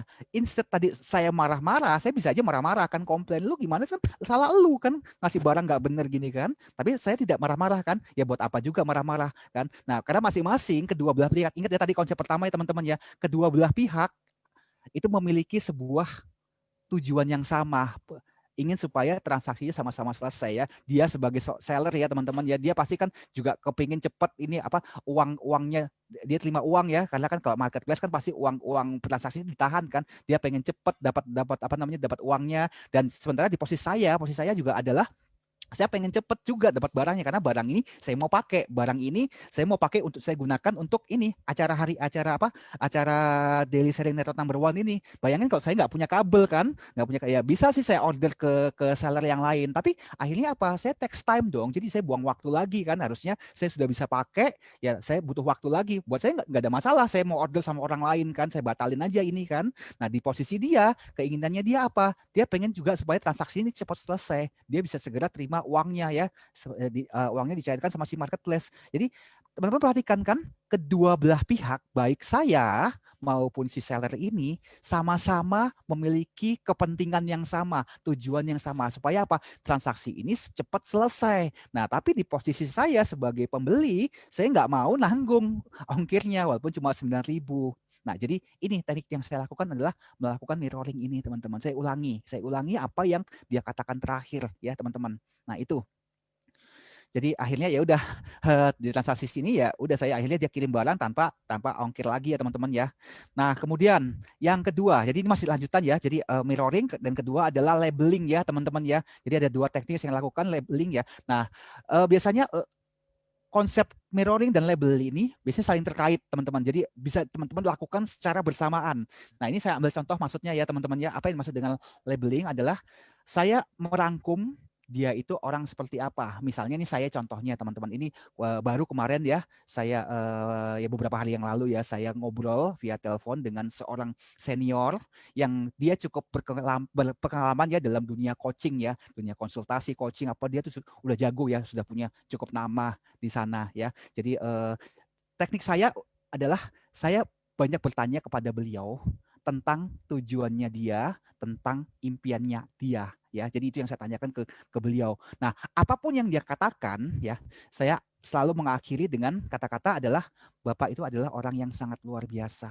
Bapak itu punya visi yang besar dan Bapak punya sebuah impian yang besar ya. Jadi itu tujuannya apa? Untuk saya menjaga intonasi ya, teman-teman ya. Jadi saya menggunakan labeling. Jadi apapun yang dia tanya ya, apapun yang dikatakan ya tentang impiannya dia dan tujuan dia, saya selalu akhiri, saya teks dia, saya WA dia, Bapak ini orang yang luar biasa, Bapak ini punya visi yang besar, Bapak ini punya impian yang besar. Nah itu, jadi saya langsung merangkum semuanya gitu, teman-teman. Ya itu, ini adalah sebetulnya apa? Bukan karena saya sedang menjilat dia, tidak ya teman-teman. Saya menggunakan label ini untuk apa? Untuk saya bisa membangun sebuah kedekatan, membangun sebuah intonasi, dan kemudian saya akhirnya bisa mendorong percakapan ke depan. Karena dengan saya menggunakan teknik ini, pujian-pujian seperti ini ya, akhirnya apa? Membuat dia mengeluarkan apa yang dia punya ya, isi hatinya dia, apapun yang dia punya ya. Jadi membuat percakapan itu menjadi lebih hidup ya, teman-teman. Nah ini yang saya maksud ya, teman-teman. Nah ini teman-teman bisa tiru ketika teman-teman lakukan seperti ini di dalam teks ya. Jadi istilahnya akan membangun sebuah intonasi yang baik ya, dengan menggunakan gaya bahasa yang dilakukan oleh lawan bicara kita di teks ya, teman-teman. Seperti yang saya lakukan teman-teman yang di ini ya, di teknik pertama ini, mirroring ini ya. Pokoknya saya bilang nih, teknik mirroring dan labeling ini dua hal yang sangat terkait ya, teman-teman ya. Kalau teman-teman perhatikan ya, ini di sellernya ini ya, dia bilang apa? Kan bahasanya dia kan, halo selamat siang Gan ya. Ini bahasa yang ya pasti umum di kalangan transaksi online ya. Ya saya ikutin teman-teman. Kita harus ikutin bahasanya dia, gayanya dia, stylenya dia apa ya teman-teman. Jadi dengan demikian ketika kita bisa lakukan mirroring ini dan kemudian labeling ini ya, jadi kita tuh bisa menjaga intonasinya kita ya. Jadi kita juga bisa memahami gaya bahasanya dia. Dan ini penting teman-teman karena dengan demikian akhirnya lawan bicara kita bisa lebih memahami kita. Kita juga bisa tahu maunya dia seperti apa. Jadi nextnya ketika kita masuk dalam sebuah negosiasi jauh lebih gampang akhirnya teman-teman ya. Karena dia sendiri pun menganggap kita sudah memahami dia ya kan. Begitu teman-teman. Mau nambahin, Cik Clara? Setuju sih, itu yang kayak tadi aku bilang, kita harus bisa ngangkat customer atau lawan bicara ya. Makanya sebenarnya kadang-kadang nggak ada salahnya menjadi rendah hati sih. Bukan berarti rendah diri soalnya, ya kan? Betul. Karena dengan kita rendah hati, sebenarnya itu akan, kalau kita menempatkan, bukan berarti kita kalah ya dari dia ya, tapi ya kita biarkan dia merasa menang. Padahal sebenarnya kita juga, ya maksudnya kita juga punya tujuan dong, namanya negosiasi kan kita maunya win-win solution. Bukan betul. berarti tujuan kita merugikan dia, enggak. Tapi gimana caranya saya bisa mencapai tujuan saya tanpa harus menyakiti orang lain, dan dia mengaminin gitu apa yang kita mau, ya kan? Jadi kita nggak ada konflik, sehingga kedepannya pun hubungan juga akan tetap baik. Mau akan jadi customer, tetap jadi customer ataupun enggak, tetap bisa netral. Betul. Saya tuh enggak, makanya ya itu memang tantangannya sih menurut saya, karena kadang-kadang sebagai apalagi kalau misalnya kita berjualan satu skill yang memang kita merasa kita punya satu labeling lah dalam diri kita atau prestasi lah ya Bet ya, entah sebagai pembicara, entah sebagai ahli sesuatu lah ya, atau misalnya kayak saya mungkin ada profesi yang profesional gitu. Ada di satu titik kadang karena sudah mulai punya prestasi, kita akan merasa kita punya nilai lebih dari orang lain, betul nggak? Ya, nah itu memang jebakan Batman-nya ya. Jadi kayak untuk bisa mengangkat orang lain itu kadang-kadang berat gitu loh. Betul. Dan saya belajar banget bagaimana yang namanya dalam perjalanan karir atau bisnis saya yang lain, saya belajar banget bagaimana untuk menjadi humble. Ya kadang-kadang apalagi belum lagi kalau ketemu orang yang belum tahu kita siapa, itu udah merendahkan atau memandang sebelah mata ya Bet ya. Itu Ya, memang kadang-kadang ada rasa, oh sialan, dia belum tahu siapa gue gitu kan ya. Pasti ada lah ya. Tapi kita juga kan belum tahu siapa dia gitu ya kadang-kadang kan. Jadi kalau saya selalu prinsipnya di atas langit ada langit ya. Jadi saya cuma pikir nggak ada salahnya menjadi rendah hati, bukan rendah diri. Biarkan orang lain merasa lebih, ya kan? Yang penting kita tidak menyakiti orang. Orang juga nggak akan bisa gimana, karena pada saat kita memuji, orang udah happy, nggak mungkin dia ngelecehin kita, betul nggak? Ya, betul. Kalau misalnya gini, saya mau Albert itu, saya mau meeting sama Albert, tapi saya males datang ke deket-deket rumah Albert. Tapi saya maunya Albert ke tempat saya. Itu kan juga harus nego dong, ya kan, Bet? Ya, Bet, lu kan ini badannya lebih fit dari gue. Lu kok tega sih, misalnya gitu. Itu kan itu cara langsung ya. Dipraktekkan ya. Ketahuan nih. Ketahuan deh modusnya. Ya, Bet, gue lagi kegadeng badan nih, Bet. Ya, lu kan lebih muda, Bet. Lu kan lebih energik, gak bisa aja. Gitu, langsung labelingnya langsung dirangkum, luar biasa. Ini teman-teman gitu. ya. Ini prakteknya teman-teman ya, cara nge-labelingnya ya. Dan kali gitu deh ngajak Albert. Iya, kalau sama komik nggak bisa. Terpaksa deh. Kan merasa saya yang lebih muda, lebih fit gitu ya, Bet ya. Maksudnya? Aduh, langsung Tapi enggak loh, komik itu biasa. baik banget loh. Kalau janjian dia berusaha untuk di tengah-tengah yang memudahkan banyak orang. Karena kalau udah langsung ke daerah deket tempatku aja, langsung lemes. Enggak. Besok-besok Jakarta Barat aja. Iya. Gelap. Ternyata ada yang masih nguping, kirain gak ada gambarnya, orangnya gak ada, Bet. Kebon jeruk. Ketahuan deh modus gue. tapi bener loh, itu Albert bilang ini itu bener banget. Jadi kayak misalnya ada customer yang memang datang dengan pride yang tinggi ya. Wah, keren ya Ci, atau keren ya Pak, keren ya Bu. Wah, udah sukses lah ya, hebat deh, prestasinya pasti banyak gitu ya. Terus apa namanya, pasti di kantor juga leader yang hebat atau apa. Itu orang kebanggaannya kan akan naik ya. Yes. Dan nggak mungkin dia akan ngelecehin kita, nggak mungkin. Jadi yang ada gini, enggak lah ibu bisa aja gitu kan, paling kan orang mulai nggak enak hati karena dipuji ya. Akhirnya kan kita bisa negosiasi dengan perasaan yang lebih rileks ya, orang itu akan merasa kayak dipandang gitu loh, karena banyak buyer yang nggak suka kalau sellernya tuh ya kayak tadi Albert bilang ya, lah lu yang jualan, lu kan juga butuh dibeli barangnya gitu ya, kayak makanya saya juga sebel kalau orang jualan tuh judes gitu loh. Apalagi saya kalau misalnya beli barang, emang agak rewel nanya-nanya. Karena gini, karena barangnya misalnya harganya di atas 1 juta gitu ya.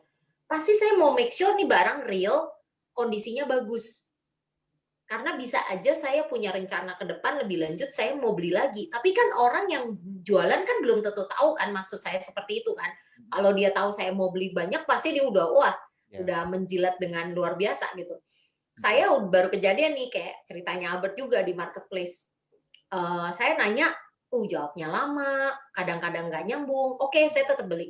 Terus terakhir emang saya kurang puas dengan kualitasnya, dengan packingnya gitu. Saya bilang gini, sebenarnya tuh saya nanya karena saya berencana mau beli lagi. Tapi kok ditanya aja jawabnya susah ya. Tuh.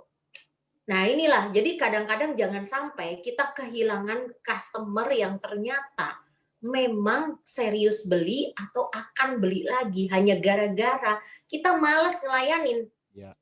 Ya kita terlalu punya pride yang tinggi atau kita seuzon, orang bilang ke apa, kan emang ada betul banyak orang yang cuma nanya-nanya doang.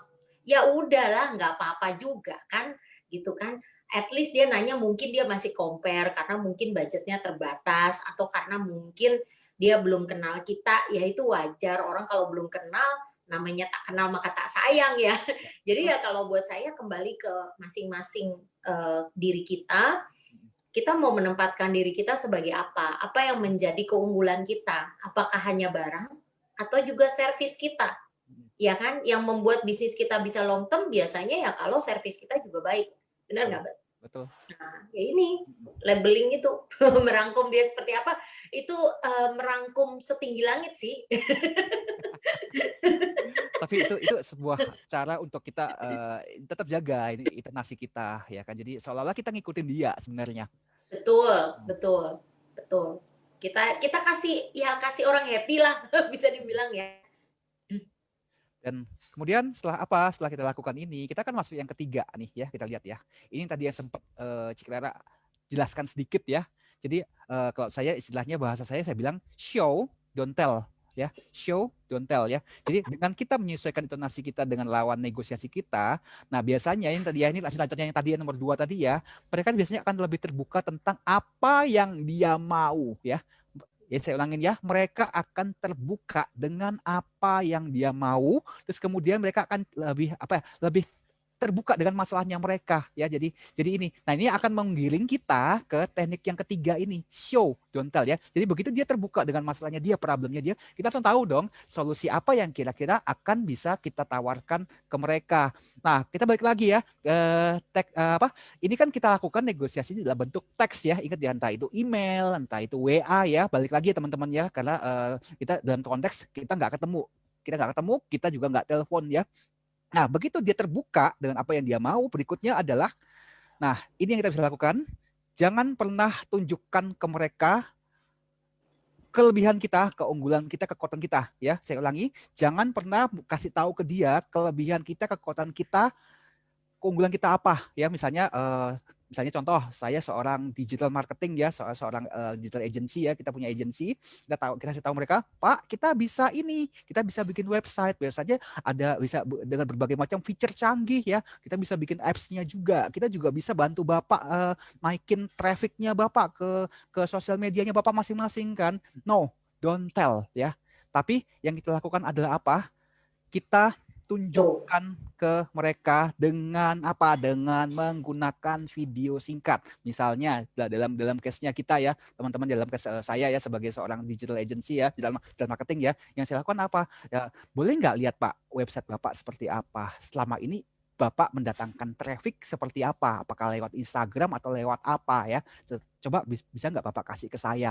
Nah, seperti itu kan. Nah, kemudian yang saya lakukan adalah apa? Saya membuat semacam video singkat ya, mungkin video seperti ini ya, dengan menggunakan PowerPoint seperti ini. Ya saya kasih tahu kan, ini Pak, ini Instagram Bapak seperti ini dan ini seperti ini. Jadi saya show ke mereka apa yang saya bisa lakukan terhadap masalah yang dia punya, dan saya lakukan dalam bentuk video, dan video itu singkat ya teman-teman, nggak usah panjang-panjang ya, mungkin ya maksimal juga 5 menit. Pada intinya apa, jadi misalnya dia punya Instagram seperti ini, harus dibenerin begini, websitenya harus begini, ini websitenya ini bahasanya mesti diperbaiki nih. Saya hanya show ke dia apa yang saya bisa lakukan terhadap masalahnya dia. Ya seperti yang Cici Clara tadi bilang ya, sempat singgung kan ya, beliau seorang fashion designer ya, dia tunjukkan bahwa ini nanti begini. Pertama kan masih tanya dulu kan, berat badannya berapa, habis itu model badannya gimana, ada nggak fotonya, tingginya berapa. Karena kan pasti kalau dengan demikian kan ngedesainnya kan masih lebih mudah. Nah di situ nanti Cici Clara akan menunjukkan, ini loh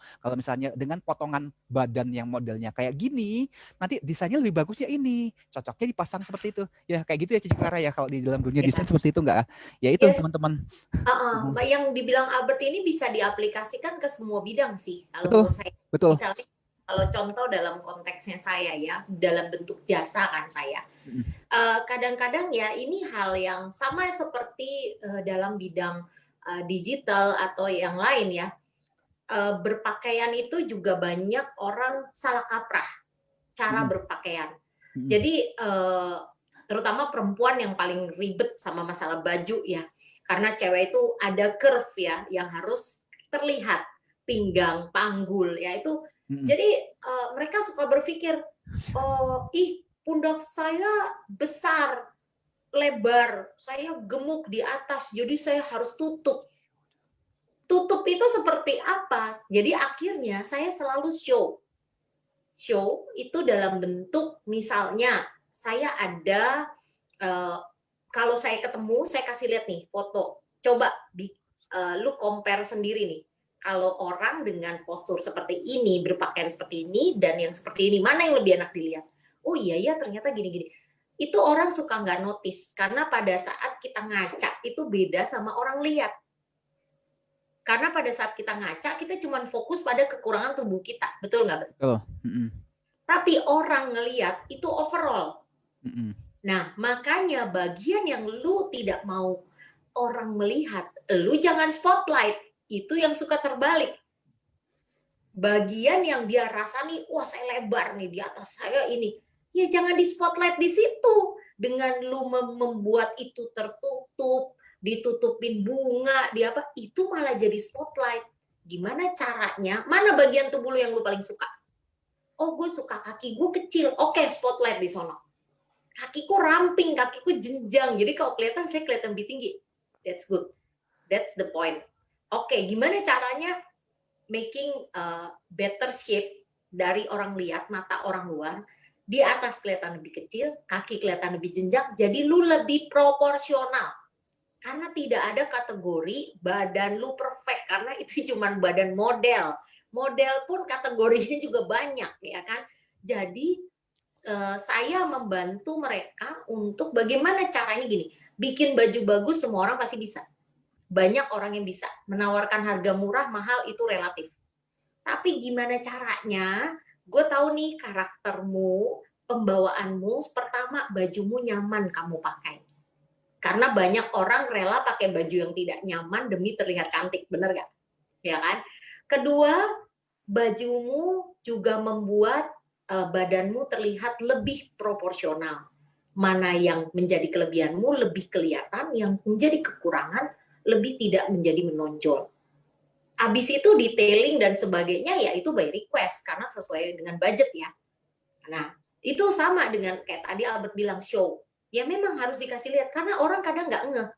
Kayak misalnya saya ngasih lihat, misalnya gini, dia misalnya membawa bajunya yang lama yang dulu dia pernah entah bikin di mana atau apa, dia merasa ya oke lah di ini oke. Oke, yuk pakai. Kita lihat apa yang bisa kita upgrade dari sini. Kalau lu mau bikin yang baru. Sama kayak Albert kan kasih upgrade tadi kan, Bet? Yes. Nah, baju sama juga, Bet. Oke, dia pakai. Oke, saya foto ya. Jangan ngaca doang. Saya foto, cekrek. Kalau ini, terus saya suruh dia berdiri di kaca. Kalau ini saya kurangin, kalau ini saya lebihin, kalau ini saya... Menurut kamu lebih bagus nih? Oh iya ya, bisa gini ya? Oh ternyata gini. Oke, itu aja poinnya. Mau yang lebih itu bukan berarti baju ribet itu pasti lebih bagus. Make it simple. Oh iya ya, oke lah gini-gini. Sejak itu, begitu satu sukses project, besok-besok klien udah nggak mau ribet. Benar nggak? Dia cuma nanya, oke saya ada event kira-kira bulan berapa, ya maksudnya waktunya masih ada spare waktunya, terus saya maunya, saya selalu nanya kapan eventnya, sebesar apa tempatnya, apa hubunganmu dengan yang ngundang, ya kan karena itu akan mempengaruhi seperti apa baju yang harus lu pakai. Terus abis itu warna yang lu pengen, tema warna, sama budget yang lu punya.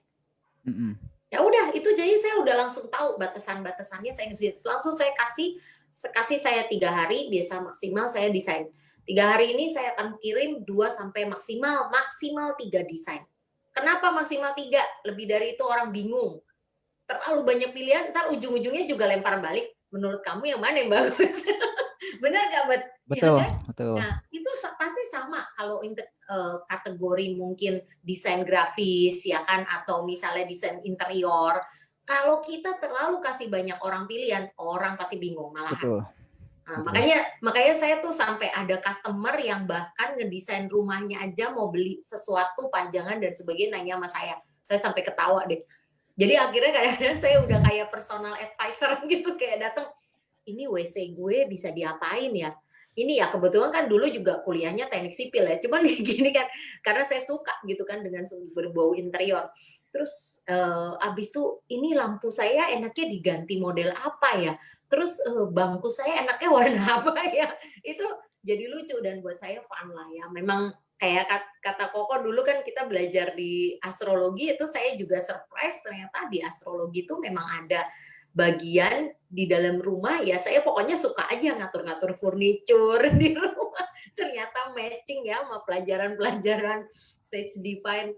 Ya itu. Ya, jadi teman-teman yang membutuhkan advice berkaitan dengan penampilan, fashion, atau mungkin rumahnya mau ditata ulang, ya silahkan berkonsultasi dengan itu tanyanya sama Pak Handoyo kayaknya kalau untuk yang advice ada Cici Clara, pekerjaan sipilnya nanti diberikan kepada Pak Handoyo. Sipilnya saya bagi ke Pak Handoyo.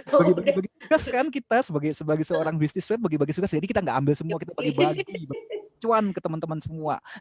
Gitu kan. Ya, termasuk gadis tuh yang dulu suka berurusan dengan project-project sipil ya. Ya makanya kita, kalau saya sih percaya kita ketemu pasti ada reason ya. Yes. Di balik ini berjodoh, kok lucu-lucu juga gitu. Kita ada ininya, benang merahnya. Nah ini nih, tapi benar show ini benar, apalagi untuk hal-hal yang awam tuh nggak bisa bayangin ya, Bet ya. Betul. Ya jadi, kan kayak kalau misalnya dia pintar mah dia kagak nanya kita ya, Bet. Bikin aja sendiri. Jadi balik lagi teman-teman ya, di konsep show don't tell ya, di dalam negosiasi dengan menggunakan teks ya. Balik lagi teman-teman, kita lagi bahas ya, mungkin buat yang baru bergabung di sini, kita sedang bahas tentang bagaimana negosiasi dalam bentuk tes. Nggak ketemu, nggak telepon ya. Jadi ini yang kita lakukan, show them, don't tell ya. Maksudnya apa? Jangan pernah kasih tahu bahwa kita ini jago. Misalnya jago di bidang tadi ya, contohnya fashion designer ya, saya jago di bidang ini. Saya pernah begini. Buat si customer, mereka nggak peduli. Nggak penting. Yang mereka peduli adalah ini saya lagi punya problem ya, seperti tadi ya, kalau misalnya bagaimana you bisa bantu saya kan? Dengan fashion ya, mungkin dia punya problemnya adalah saya punya badan saya sekarang ini lagi gemuk, lagi gendut, atau mungkin saya punya, ya biasa kalau cewek kan gitu kan, paha saya kebesaran atau pundak saya terlalu tinggi itu saya nggak tahu istilahnya, nggak terlalu lebar ya, saya nggak ngerti istilahnya fashion ini, Clara lebih ngerti misalnya seperti itu kan. Nah gimana supaya baju yang saya pakai itu bisa fit dalam ini saya, itu yang mereka butuhkan gitu kan. Misalnya contohnya saya seorang digital agency kan, percuma saya bilang saya ini jago dalam ini. Saya pernah handle klien besar, perusahaan besar, iklan apa budget iklannya saya pernah handle itu adalah ratusan juta sebulan. Si Yang penting you bisa solve problem aja. si klien dia don't care. Dia Ya. nggak peduli. Yang peduli adalah apa? Ini selama ini saya udah bikin konten di YouTube ya. Saya mau anak saya misalnya contohnya ini salah satu case klien ya. Saya mau anaknya kebetulan dia mau orbitkan anaknya sebagai seorang penyanyi jazz yang selama ini dia bikin adalah konten-konten anaknya lagi main piano, lagi nyanyi, lagi gitar ya itu dia videoin ya. Nah, dia nggak peduli bahwa saya pernah handle sebuah perusahaan besar yang budget ratusan juta. Dia nggak peduli. Yang dia peduli adalah gimana caranya supaya anak saya ini bisa subscribernya bisa banyak, fansnya bisa banyak. Karena dia ini mau bikin album, supaya albumnya laku gimana. Itu kan problem yang dia mau solve. Dia nggak peduli kan dengan saya hebatnya. Jadi intinya gitu teman-teman. Jadi jangan pernah berikan brosur, company profile ya, itu is outdated. Nggak bakalan dibaca. Klien don't care. Dan yang kita lakukan adalah make it visual ya. Kalau bisa bikin video bahwa ini loh yang perlu diimprove ya dari problemmu ini ya. Instagram lo mesti diginiin, YouTube lo mesti diginiin ya. Berikan video dan gambar ya, karena kita lagi konsepnya ya menggunakan teks ya, menggunakan email, kita nggak teleponan, kita nggak ketemu ya. Nah, dengan cara ini kita bisa berkomunikasi dengan si klien ya, kayak Cici Clara lakukan ya, fashion ya, dia tunjukkan ini loh dengan body yang bentuknya begini harusnya pakai baju yang ini ya. Dia show caranya supaya dia soft ya. Dan kenapa penting teman-teman kita menggunakan video ya? Sekali lagi ini penting ya, di bagian show don't tell ini kita wajib menggunakan video karena apa? Orang kalau terbiasa menggunakan teks, perhatikan teman-teman ya, WA, email ya teman-teman ya. Itu intinya apa? Mayoritas adalah menggunakan teks. Nah, dengan kita menggunakan video, kita lakukan adalah kita break the pattern kebiasaannya orang ya. Jadi membuat kita terlihat berbeda. Mana ada selamanya orang kirim email ya isinya video. Nggak ada kan ya teman-teman ya, kirim WA. Biasa WA paling bentuknya gambarnya kayak gini lah. Nah, sekarang kita gunakan video. Itu yang akan membuat kita berbeda dibandingkan mungkin supplier lain atau kompetitor kita ya, misalnya kita fashion designer ya, kita berbeda dengan fashion designer yang lain ya, saya berbeda dengan digital agency yang lain. Itu yang kita lakukan. Itu teman-teman yang ketiga ya. Ada mau tambahin Citra di bagian ini? Enggak lah, terus lanjut ya. Oke, berikutnya ya, ini yang keempat ya, kenapa penting saya sebenarnya udah selesai teman-teman yang 3 tadi itu ya, itu cara yang paling utama. Nah, tapi saya ada tambahkan 4 dan 5 sebetulnya teman-teman. Ini sebetulnya penting ya, ini berkaitan dengan yang namanya penolakan ya, rejection ya. Jadi kadang-kala ketika kita bertemu dengan klien, sometimes kita tidak selalu mendapatkan sesuatu yang kita inginkan. Tidak selalu yang kita dapat deal ya. Ya jadinya akhirnya kadang kita terlalu berekspektasi terlalu tinggi, kita mikirnya lah kan kita udah nawarin dengan sebaik-baiknya, bahkan sebelum deal ini setiap kali kita selalu berusaha berikan yang terbaik buat dia, servisnya. Kalau misalnya tadi kita bisa dalam konsepnya offline ya, ketemuan atau apa, mungkin kita udah entertain dia di mana misalnya diajak makan dia di restoran mahal misalnya contohnya, atau mungkin kita sudah serve dia sedemikian rupa, tapi ujung-ujungnya dia bilang adalah apa? Enggak dulu ya, sementara. Atau dia bilang, bahkan menyakitkannya lagi, dia bilang, saya putuskan untuk ngambil sama orang lain. Wah, udah nangis bombay ya, biasanya seperti itu ya teman-teman ya. Nah, ini penting teman-teman, karena banyak orang nggak siap dengan ini, dengan yang namanya penolakan seperti ini. Yang ujung-ujungnya akhirnya apa?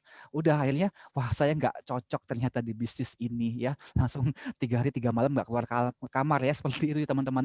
Nah, ini jangan teman-teman harus siap teman-teman ya, kalau seandainya terjadi sebuah penolakan. Yang perlu teman-teman pahami adalah ini ya penting, kenapa saya tulis di bold ini hitam ya, bahwa setiap namanya keputusan itu adalah sesuatu yang sementara ya. Saya ulangin ya, sebuah keputusan itu adalah sesuatu yang sementara ya. Maksudnya gimana? Ketika klien Anda mengatakan tidak ya, berarti artinya bukan tidak itu selamanya ya. Bisa jadi tidaknya itu hanya untuk saat ini aja, tapi mungkin di lain waktunya entah kapan ya, bukan entah kapan maksudnya, suatu hari pasti mungkin bisa jadi ia mengatakan iya. Nah, kenapa saya bilang gini? Ini adalah pengalaman saya bertahun-tahun dulu ketika saya dulu teman-teman, for your info, saya pernah jadi seorang agen asuransi. Ya teman-teman tahu bahwa penolakan di dalam dunia asuransi begitu dahsyat teman-teman ya. Jadi ya benar, pernah saya sama sekali nggak dapat nasabah ya. Tiap hari ketemu orang, tiap hari prospek, terus ujungnya nggak dapat nasabah. Penolakannya luar biasa. Saya mengalami kurang lebih 50-60 kali penolakan ya teman-teman ya. Tapi itu yang menjadikan saya hari ini. Nah, jadi maksud saya yang saya bilang adalah apa? Saya pernah punya sebuah klien ya, sekitar belasan tahun yang lalu ya. Dia ngambil waktu saya prospek dia, saya tawarin dia sebuah produk saya ya, dia nolak. Setiap saya follow up, dia nolak, dia nolak, dia nolak. Ini dalam hal insurance ya teman-teman ya. Dan dia baru ambil ke saya, produknya ke saya setelah 7 tahun. You can imagine teman-teman. Wah, saya juga pernah ngalamin tuh, Ben. 7 tahun ya. Berapa lama sih Ciktara? Ada 7 tahun? Atau lebih lama mungkin? 3,5 tahun, karena 3,5. waktu itu kalau nggak salah saya menyarankan dia berbau kesehatan lah ya. Saya bilang kamu harus pakai terapi ini karena badanmu butuh. Tapi kita temen tuh nggak bisa maksa. Jadi saya cuman kasih dia pengertian aja kenapa gitu ya. Tapi ya kalau ketemu juga kita tetap santai. Toh dia udah tahu apa yang saya jual, saya tawarkan ke dia gitu kan. Sampai akhirnya 3,5 tahun kemudian memang masalah yang sama itu muncul kembali, ya kan? Dia bilang akhirnya gini, masih boleh nggak gue beli? Itu ya, ini dalam hal produk kesehatan ya berarti ya kalau gini ya. Iya, jadi maksudnya ini saya setuju banget ya. Makanya kayak kita ngomong intensi atau niat ya. Kita nawarin orang tuh niatnya apa? Apakah hanya sekedar jualan? Ya kan, apalagi hal-hal yang berbau seperti kesehatan, asuransi ya, bukan cuma sekedar, bukan cuma sekedar gaya fashion kayak baju ya yang saya jual. Itu membutuhkan kita juga ketulusan ya, dan juga niat baik. Itu penting banget karena bahkan teman saya juga di produk saya yang satu lagi tuh lebih lucu lagi, dikasih sama orang lain tapi akhirnya belinya sama saya. Itu buat saya juga aneh, sampai saya juga gini, nggak salah kamu dikasih free sama dia, kenapa nggak ikut dia? Nggak apa-apa loh saya gitu kan, toh yang penting hal itu bermanfaat buat badanmu, jadi kamu tetap lebih sehat. Sama aja kamu mau sama siapa belinya, buat saya nggak masalah. Saya bilang gitu, nggak gue sama lu aja kayaknya gue lebih nyaman, dia bilang gitu. Lagian ya nggak apa-apa, kita saling support. Itu buat saya more than anything ya buat saya. Jadi kayak saya tahu, oh ini kualitas pertemanan kita ternyata ada di sini. Jadi bukan hanya sekedar karena karena temen dia pasti beli dan harus beli, enggak, ya kan. Jadi tapi kesadaran kepada kenapa dia butuh. Ya kayak tadi Albert kan 7 tahun baru dia beli kan. Betul. Sama iya. Bahkan saya juga ada ini, saya itu bukan sebagai seller aja ya. Saya pernah sebagai buyer. Saya berteman dengan orang ini 10 tahun, baru sekarang saya memutuskan akan membeli dari dia. 10 tahun. 10 tahun. 10 tahun lebih lama dari saya ya. Iya. Dan kita selama setiap kali ketemu makan, ngopi gitu ya, nggak pernah dia jualan sama saya. Tapi setelah 10 tahun, saya tahu ini orang yang terbaik yang harus saya beli dari dia. Itu aja. Luar biasa ya. Dan emang mungkin sebelumnya saya belum butuh-butuh amat gitu loh. Sekarang saya punya kesadaran, wah kayaknya udah saatnya deh. Siapa ya? Padahal ada 2 kandidat. Ini atau ini nih. Gak tahu gimana dorongannya, ya udahlah memang harus ke teman saya. Gitu aja. Jadi ini benar banget, saya sangat setuju dengan no ini ya. Nggak berarti kadang-kadang orang juga menolak, mungkin belum ada budgetnya, bisa juga. Kita kan tidak pernah tahu kebutuhan orang, ya kan? Betul. Belum, atau dia juga belum yakin dengan produk kita. Apakah dia butuh? Apakah dia butuh saat ini? Ya kan, dia belum percaya, belum yakin, whatever lah.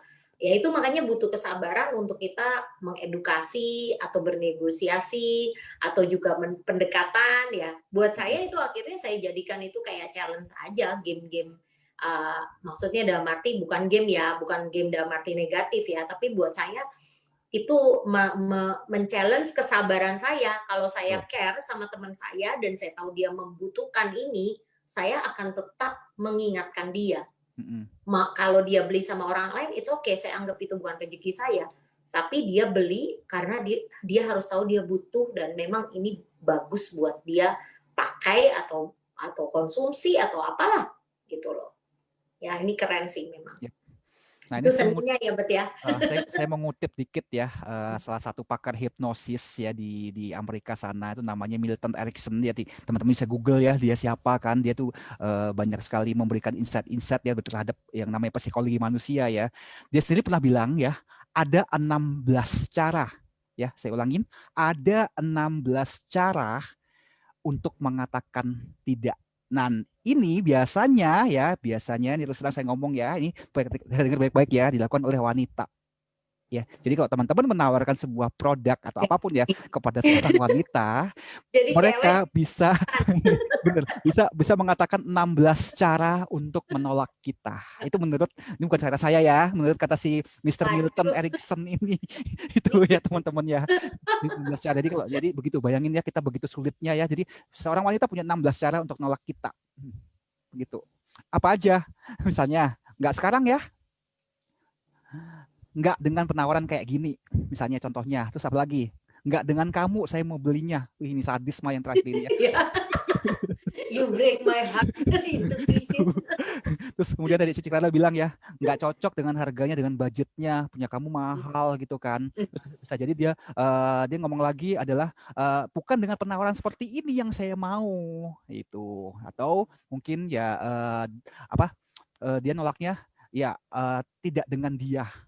Bisa jadi kayak ya karena mungkin kalau dengan dia tuh kadang pendekatan yang salah ya. Ya gitu. Jadi ada 16 cara, ada banyak banget ya seperti itu ya. masih mending kali. Apa itu komen? Yang bisa lebih halus tuh pikir-pikir dulu. Iya dong. Ntar aku tanya dulu orang rumah ya. Ya, tapi itu bentuk penolakan kok. Itu bentuk penolakan. Ntar tanya suami ya. Lah elah lu yang pakai, lu tanya suami. Padahal yang pegang Tanya dulu ya. Nah. Atau Komik punya pengalaman ditolak kok, mungkin bisa sharing kok. Iya kayaknya Komik banyak pengalaman. Jadi expert loh sekarang. Ditolak ibu-ibu atau ya? Udah cukup, Clara udah ceritanya banyak. Udah sore loh ini. Oh ya udah. Jadi intinya gini teman-teman ya, pesan saya adalah ya nggak usah takut ditolak ya. Intinya teman-teman tetap jaga integritas karena kita nggak tahu ke depan seperti apa. Bisa jadi orang yang tadinya nolak kita dengan begitu hebatnya, dia bisa jadi klien kita atau customer kita atau mungkin sahabat dengan yang akhirnya nilainya itu lebih besar daripada sekedar uang. Nah itu yang saya selalu selalu pegang ya dalam apapun yang saya kerjakan, dimanapun bisnis yang saya lakukan, apapun yang saya kerjakan selalu begitu kan. Klien saya adalah value-nya itu jauh lebih besar ya. Bahkan mungkin saya pernah bilang ya, persahabatan kita jauh lebih dari segalanya dibandingkan kamu hanya mengutip ya. Kamu mengutip ya. Mengutip siapa? Enggak. Daripada sekedar hanya you jadi customer saya untuk beli produk ini ya kan kayak gitu, seperti itu. Saya suka gitu. Oke, kita udah mau ini ya. Terakhir adalah ini ya. Kita membahas tentang namanya illusion of control ya. Jadi kadang gini, ketika orang lain nolak kita ya, mengatakan tidak ya. Jadi kita kan udah tahu tadi yang keempat tadi bahwa orang nolak kan karena banyak alasannya, banyak ada 16 alasan ya nolaknya ya kan. Nah, kadang-kadang ya biasanya umumnya kalau misalnya kita ditolak nih, biasanya respon kita adalah kita selalu kadang-kadang nanya, "Kenapa kamu nggak mau? Kok kamu nggak mau ambil produk ini sih? Kok kamu nggak mau jadi member ini? Kok kamu nggak mau jalanin ini sih dan itu dan sebagainya ya." Biasanya secara spontan ya kita akan bertanya itu kepada dia. Nah, tapi akhirnya apa? Yang terjadi adalah ya bukannya kita mendapatkan jawaban yang baik ya atau mendapatkan feedback dari orang itu, yang terjadi adalah biasanya orang itu akan defensif ya gitu kan. Ada alasan-alasan yang istilahnya mungkin dia nggak bisa utarakan kenapa dia nolak kita, intinya enggak sekarang atau enggak inilah gitu kan, tapi dia punya sebuah kesulitan untuk mengungkapkannya. Nah jadi karena dia defensif akhirnya apa, menjadi hubungannya menjadi lebih tidak baik, tidak enak jadinya. Nah gimana caranya untuk kita akhirnya bisa untuk memecahkan ya tanda kutip ketegangan ini ya. Jadi kita dengan mengubah pertanyaan kita.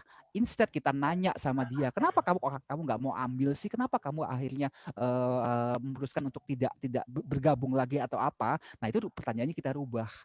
Rubah menjadi apa? Menjadi apa atau menjadi bagaimana? Karena tujuan kita sebetulnya kan nanya ini, kita kan mendapat feedback kan dari dia sebetulnya kan. Tapi pertanyaan yang salah akan menjadi sebuah jawaban yang salah yang membuat dia defensif. Jadi yang kita bisa lakukan adalah pertanyaannya kita ganti. Apa persisnya yang menjadi hambatan bagi Bapak atau Ibu untuk membeli produk kami atau membeli atau bekerja sama dengan kami? Contohnya seperti itu ya. Jadi pertanyaan dirubah, apa persisnya yang menjadi hambatan buat kamu untuk beli produk ini atau kerjasama dengan kami atau apapun itu ya teman-teman ya, itu intinya gitu ya, apa persisnya yang jadi hambatan. Kemudian mungkin ada yang kami bisa berikan. Jadi kita mulai mengasumsi bagaimananya ya. Jadi kalau dengan kita mungkin ada nggak yang bisa kita bantu untuk nyelesain kamu punya masalah ini ya. Jadi biarkan dia yang akhirnya ngutarain, ya saya nggak bisa ngambil barang kamu karena saya dilarang sama suami atau mungkin harganya terlalu mahal atau apapun itu ya. Jadi dengan kita tahu, akhirnya itu feedback buat kita. Oh, jadi sehingga berikutnya kita tahu bersikap kan, apakah kita tetap akan follow up dia atau ya sudah untuk sementara sampai di sini dulu ya, tetap kita keep in touch ya, kita tetap berteman ya seperti tadi ya, kita nggak baper ya, tetap menjalin hubungan sama dia ya, jaga identitas kita ya. Nah balik lagi ya, ini konsepnya sebenarnya konsep offline ya, tapi balik lagi ketika kita masuk dalam negosiasi teks ya, ketika dia say no ya, tuliskan sesuatu yang baik di dalam email kita atau WhatsApp dia ya, kita bilang saya sangat menghargai ya conversation kita ya, obrolan kita beberapa waktu terakhir ini ya, katakan itu dalam bentuk teks ya ke dia ya, seperti itu teman-teman ya. Jadi itu yang saya sampaikan ke mereka. Dan kemudian ketika nolak ini, kira-kira apa persisnya sih yang jadi hambatan Anda, kenapa kok nggak mau ambil, ada nggak solusi yang kita bisa berikan ya. Kalau dia nggak jawab juga ya sudah, nggak apa-apa, jangan kita baper ya, kita move ke klien yang berikutnya, customer yang berikutnya ya, gitu. Itu dari saya sih. Ada mau tambahan nggak? 7 menit terakhir nih, mungkin ada mau nambahan? Ya silakan kalau ada yang mau komen. Atau si Clara mau nambahin, Komik mau Ya. nambahin? Yang lain aja coba. Kalau ada yang mau komen. Teman-teman mau nambahin? Ini saya sudah selesai sih. Ya. Tuh, Pandoyo ya. Tadi tuh barangnya salah. Terus ongkosnya kan ditanggung kita. Iya. Tapi kalau yang sekarang belakangan ini, di keterangan di tokonya pun juga udah langsung dibilangin kalau ada pengembalian ongkos nggak ditanggung katanya. Ya, sekarang seperti itu ya tuh. Ya, ada syarat dan tentuan kan. Ada toko yang begitu, ada yang enggak sih. Tapi sekarang kayaknya orangnya udah ini ya. Tapi kebanyakan udah begitu. Iya, orangnya udah ini sekarang. Istilahnya kok ditanggung sama si orangnya ya. Iya. Ya, orangnya teman-teman tahu lah siapa itu. Saya nggak nyebutin. Tapi memang sih ada tingkat kesalahannya tinggi ya di sini ya. Ya itu nggak fair sih sebenarnya. Nah itu contoh yang saya berikan ya, ini ya kurang lebih seperti itu gambarannya. Tentu saja pasti nanti setiap case kan pasti beda-beda cara penanganannya ya, bentuk komunikasi seperti apa. Tapi balik lagi ini gambarannya contohnya, ini yang kita bisa lakukan ketika kita mau melakukan negosiasi via teks ya, karena kita nggak ketemu, kita nggak teleponan juga ya kan. Kita benar-benar, kalau Cici Clara bilang, kita kan nggak tahu ya emosinya dia gimana, dia senang, dia gembira, dia lagi nangis, kan kita nggak tahu kan, teks kan datar. Nah itu, nah ini yang kita bisa lakukan begitu.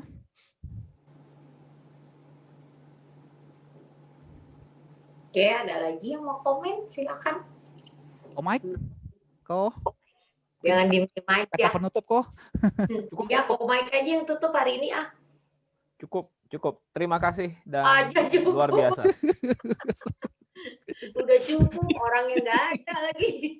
Cukup suaranya aja. Saya nggak merasa cukup.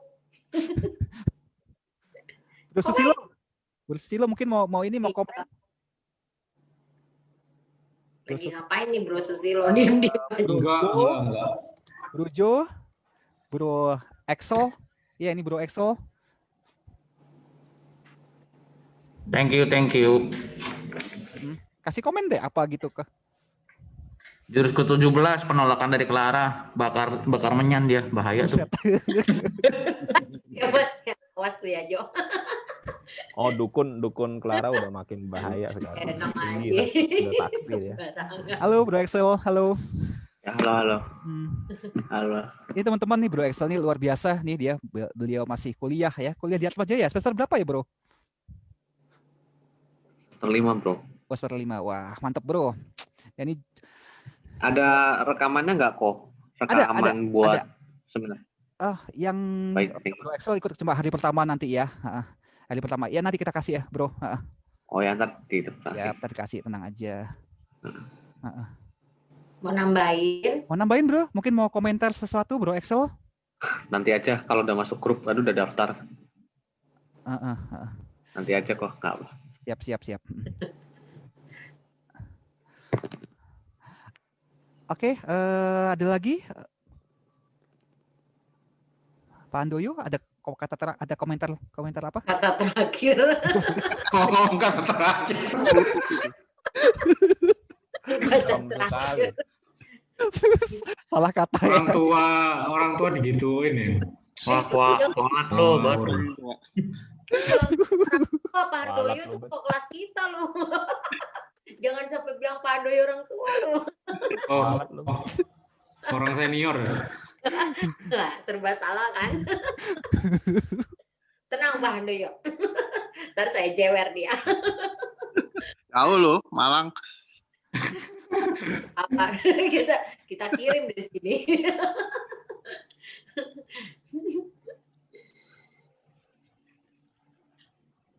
Udah kalau udah kita akhiri. Siapa mau? Ada yang mau nambahin Komik lagi? nih? Komik udah serasa di pantai tuh. Mau nambahin apa Komik? Ya kalau penolakan sih ginilah, tidak mungkin semua yang dilakukan itu tanpa ada penolakan kan. Jadi sebenarnya yang namanya penolakan cuma sesuatu yang harus terjadi. Jadi melakukan 10 kali, ada penolakannya berapa kali, itu kan. Yang sukses berapa kali, gitu. Ya wajar dong. Jadi ya kalau mau berhasilnya lebih banyak, lakukannya lebih banyak. Jangan perhatiin penolakannya, gitu loh. Kalau ditolak terus tanpa ada yang berhasil, bagaimana? Ya artinya actionnya masih belum banyak, gitu kan. Itu doang kan. Kan semuanya ada hukum rata-rata. Semuanya hukum rata-rata. Ya itu ceritanya nanti panjang lagi, ntar aja deh. Aja. Pak Handoyo kenceng banget tawanya. Iya, kalau diterusin ya kelar-kelar. Kelar-kelar itu mah. Tapi seru sih, bahas kayak gini seru banget kan. Ini karena berkaitan dengan ya apa? Kayak kemarin saya bilang ya, seorang marketing modern itu perpaduan antara seniman dengan scientist ya. Di satu sisi kita mesti kreatif, mikirin hal-hal kayak gini ya, memahami psikologinya manusia ya, karena kan hidup ini kan nggak melulu bicara soal angka-angka, nggak bisa soal hal yang teknis ya. Tapi di satu sisi kita juga mesti perhatikan data dulu. Jadi ini marketing modern itu adalah kombinasi antara seorang artis dengan seorang scientist itu digabung jadi satu ya. Inilah yang kemarin saya bilang di grup Telegram adalah inilah kita skill life kita yang baru di era digital ini harus seperti ini kan. Makanya hari ini kan lebih banyak kan kalau teman-teman lihat kan lebih ke arah psikologi ya, lebih ke arah kok banyak banget sih teorinya kan kamu bahas digital marketing. Nah, tapi kalau kita nggak paham ini sebagai dasar ya marketing kita berantakan ya kan. Kita nggak ngerti bagaimana cara handle orang ya apalagi bentuk mungkin banyak orang bernegosiasi melalui tulisan itu adalah something yang new ya, sesuatu yang baru ya. Sekali lagi karena apa? Saya pengalaman ya beberapa kali ada tim saya juga bilang kan, kita mesti ketemu Albert, saya nggak bisa kalau hanya lewat Zoom, di training diajarin lewat ini nggak bisa, harus ketemu. Nah kan, jadi banyak di luar sana ternyata yang punya pengalaman seperti ini. Tapi dunia ini sudah memaksa kita ya harus harus negosiasinya udah lewat teks kan. Nah, ya kalau nggak bisa terus ya akan tersapu zaman. Bas oleh zaman. Ya kita serius. benar kok. Mau Kita gimana lagi? udah memulai Zoom dari berbulan-bulan yang lalu ya kok. Jadi at least kita membiasakan diri kan sebenarnya berkomunikasi lewat Zoom. Itu sih saya sangat berasa buat saya. Jadi akhirnya saya mulai bisa tahu mana yang bisa saya batasi hanya lewat Zoom, sehingga saya bisa memanfaatkan tenaga dan pikiran saya untuk hal lain. Mana yang memang harus saya visit gitu kan, harus ketemu gitu kan. Apalagi dengan keadaan begini ya, kita semua kan berhati-hati ya, nggak cuma yang didatengin atau yang diajak ketemu, kita sendiri pun perlu menjaga diri kita kan. Ya, dan efisiensi itu penting ya. Maksudnya kita udah nggak bisa beramai-ramai bikin acara, tapi dengan Zoom kan sama juga dengan beramai-ramai bikin acara ya. Nah, cuman ya memang betul pada saat di Zoom itu kan nggak semua orang fokus atau bisa konsentrasi dengan baik. Beda dengan kalau kita face to face ya, agak beda. Nah, jadi ya belum tentu juga sih. Di kelas yang face to face pun biasanya juga akan ada banyak distraction. Kayak saya. Ada yang nganter makanan lah, pesan makanan lah, apalah, minum lah, inilah, ngobrol dengan sebelah, apa segala macam, sama aja sih, gitu loh. Saya mah lebih fokus di Zoom. Challenge-nya ada tersendiri-sendiri ya, pasti ya. Beda-beda pasti. Betul. Ya, jadi dan automatically dari segi waktu pun kita nggak usah ngomong yang lain, misalnya mau dari rumah ke tempat pergi pulang itu sudah waktu tersendiri kan, gitu loh. Ya betul, habis waktu di jalan. Kalau Zoom tinggal off selesai ya kan.